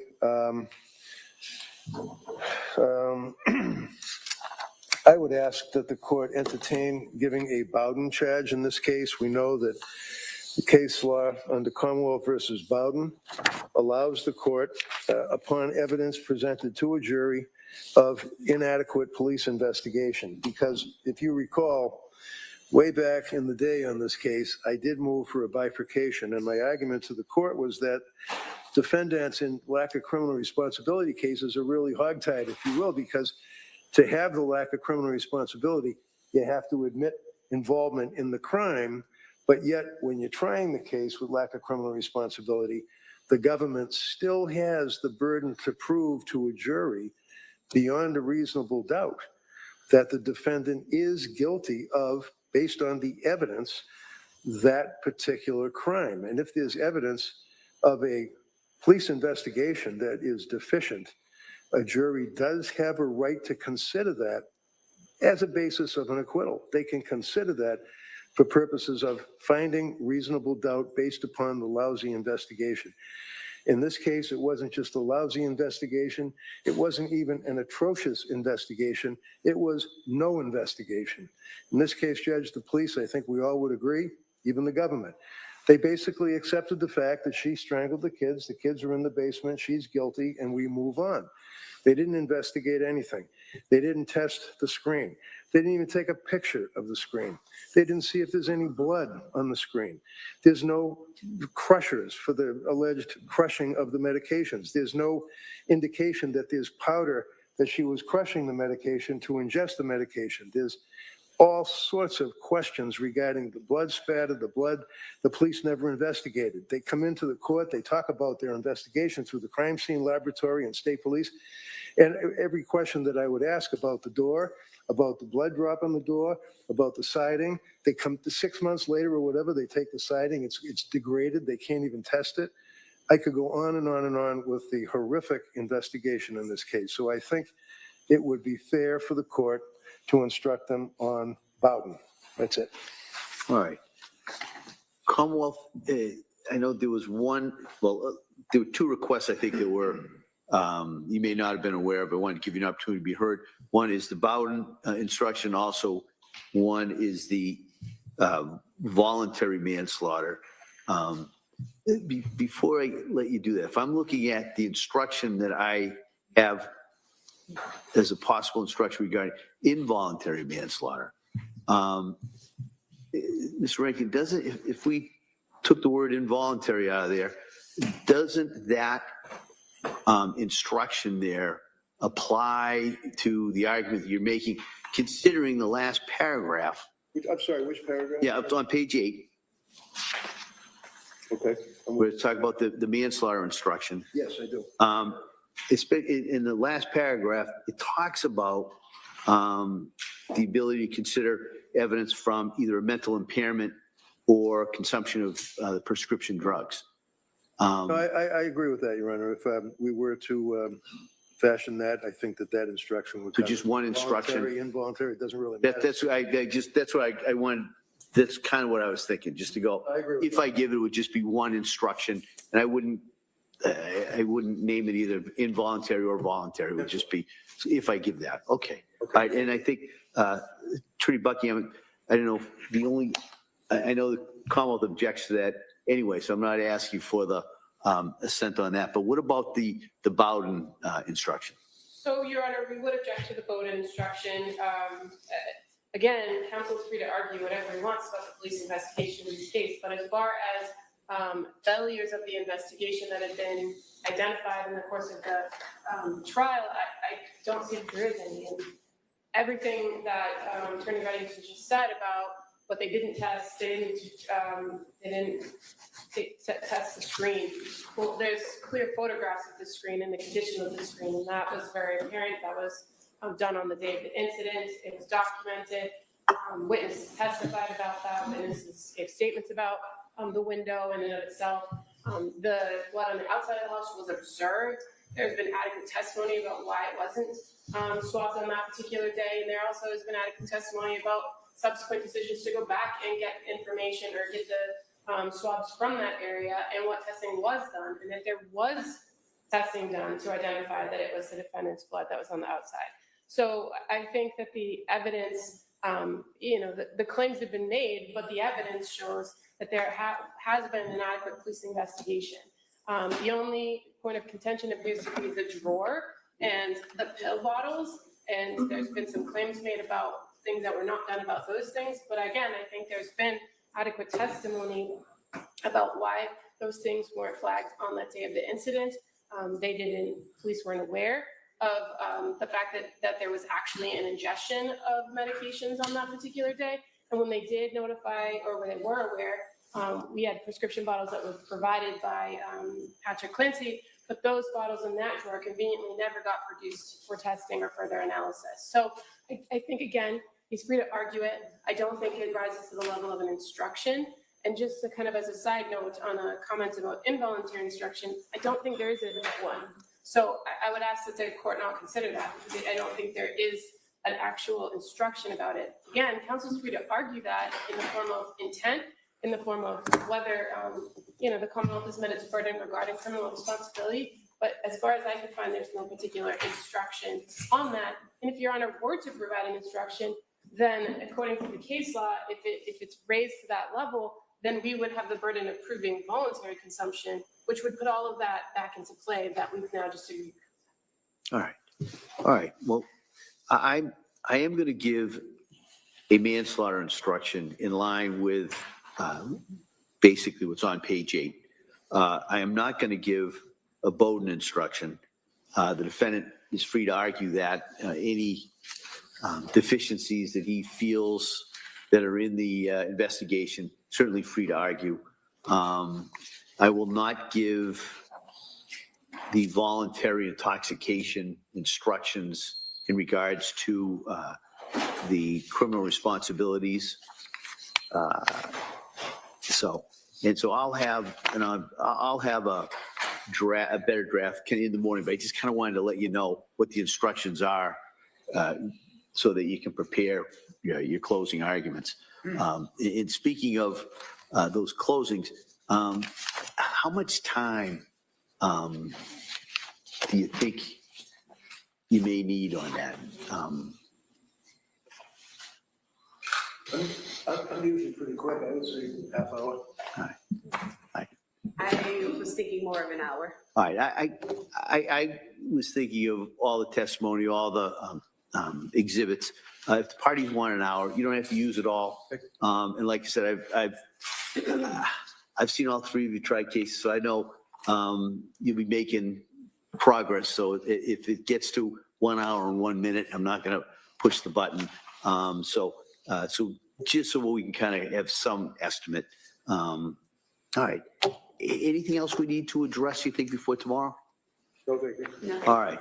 Well, Counsel, again, thanks for all your efforts in regards to this. So I'll have a full copy of this first thing in the morning, and we'll do arguments in charge, hopefully as soon as we are ready tomorrow morning. There is one other minor matter that we've talked about. There is that police report, the security sergeant from the hospital, Brigham and Women's, that we're going to redact and just reduce to like a paragraph. She's the one that I summons, but she's on maternity leave. And we could introduce that, just that one paragraph. And we're missing one exhibit, which is the Infants Hospital in Rhode Island, but we're going to look and see if the government has it. We don't have it. I thought that, we'll double check. I thought that defense had decided not to put in anything from that report because he was going to provide a proposed stipulation for that portions of that report, and then he didn't. So I didn't think that, and then we both rested, and then I rested again. So I didn't think that was coming in, but I'm happy to look over what defense is wants to stipulate to. All right. So why don't we do that? If there's a need to technically reopen the case so that the parties could put in what they thought they put in, if it's by agreement, if it's just in regards to some of those records, I think we could do that. Okay. So anything else? No. Oh, how about redactions? That was the other thing. Was it just that one report, a couple reports we're going to have to deal with? I believe that everything that required redaction has been redacted. All right. I think so. Yeah, I'm not aware of anything we have. All right. I'm just asking. All right. All right. So thank you very much. We'll see everybody tomorrow morning. All right. Thank you. Court, all rise. No.